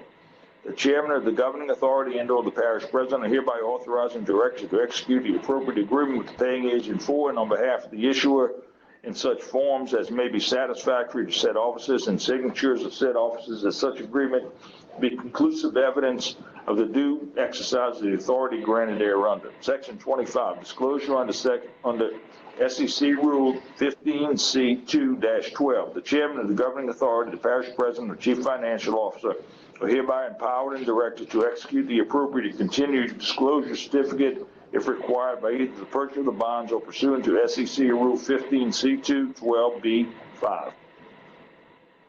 Arbitrage. The issuer of covenants agrees that to the extent permitted by the laws of the state of Louisiana, it will comply with the code requirements of the Internal Revenue Code of 1986 and any amendment thereof in order to establish, maintain, and preserve the exclusion from gross income of the interest of the bonds under the code. The issuer further covenants and agrees that it will not take any action, fail to take any action, or permit any action within its control to be taken or permit any other time or any times the proceeds of the bonds or other funds of the issuer to be used directly or indirectly in any manner, the effect which would cause the bonds to be arbitrage bonds or result in the inclusion of the interest of any of the bonds in gross income under the code, including without limitation the failure to comply with the limitation on investment bond proceeds, or 2, failure to pay required rebate of arbitrage earnings to the United States of America, and 3, use of the proceeds of the bonds in any manner which would cause the bonds to be private activity bonds. The chairman of the governing authority and/or parish president are hereby authorized, empowered, and directed to take any action necessary to execute and deliver the instrument, documents, and certificates necessary to effectuate the purpose of this section. 27, publication. A copy of this ordinance shall be published immediately after its adoption in one issue of the official journal of the insurer. Section 8, the preparation of the distribution and preliminary official statement of the issuer relating to the bonds containing security features or other pertinent information as determined necessary, advisable, desirable, and detailed and comprehensive financial and statistical data is hereby ratified and approved if necessary. The cost of the preparation, printing, and distribution of preliminary official statement, the official statement, if necessary, shall be paid from the proceeds of the bond. Execution of documents. The chairman of the governing authority and/or parish president and chief financial officer and council secretary are hereby authorized to negotiate, execute, and deliver any and all documents necessary to the issuance, sale, and delivery of the bonds within the parameters set forth herein, including but not limited to the agreement, purchase agreement, continuing disclosure agreement, and the tax certificate. Headings. The headings of the various sections hereof are inserted for convenience of reference only and shall not control or affect the meaning or construction of the provisions hereof. Severability. In any case, in case any one or other or more provision of this ordinance or other bonds issued hereunder shall for any reason be held illegal or invalid, such illegality,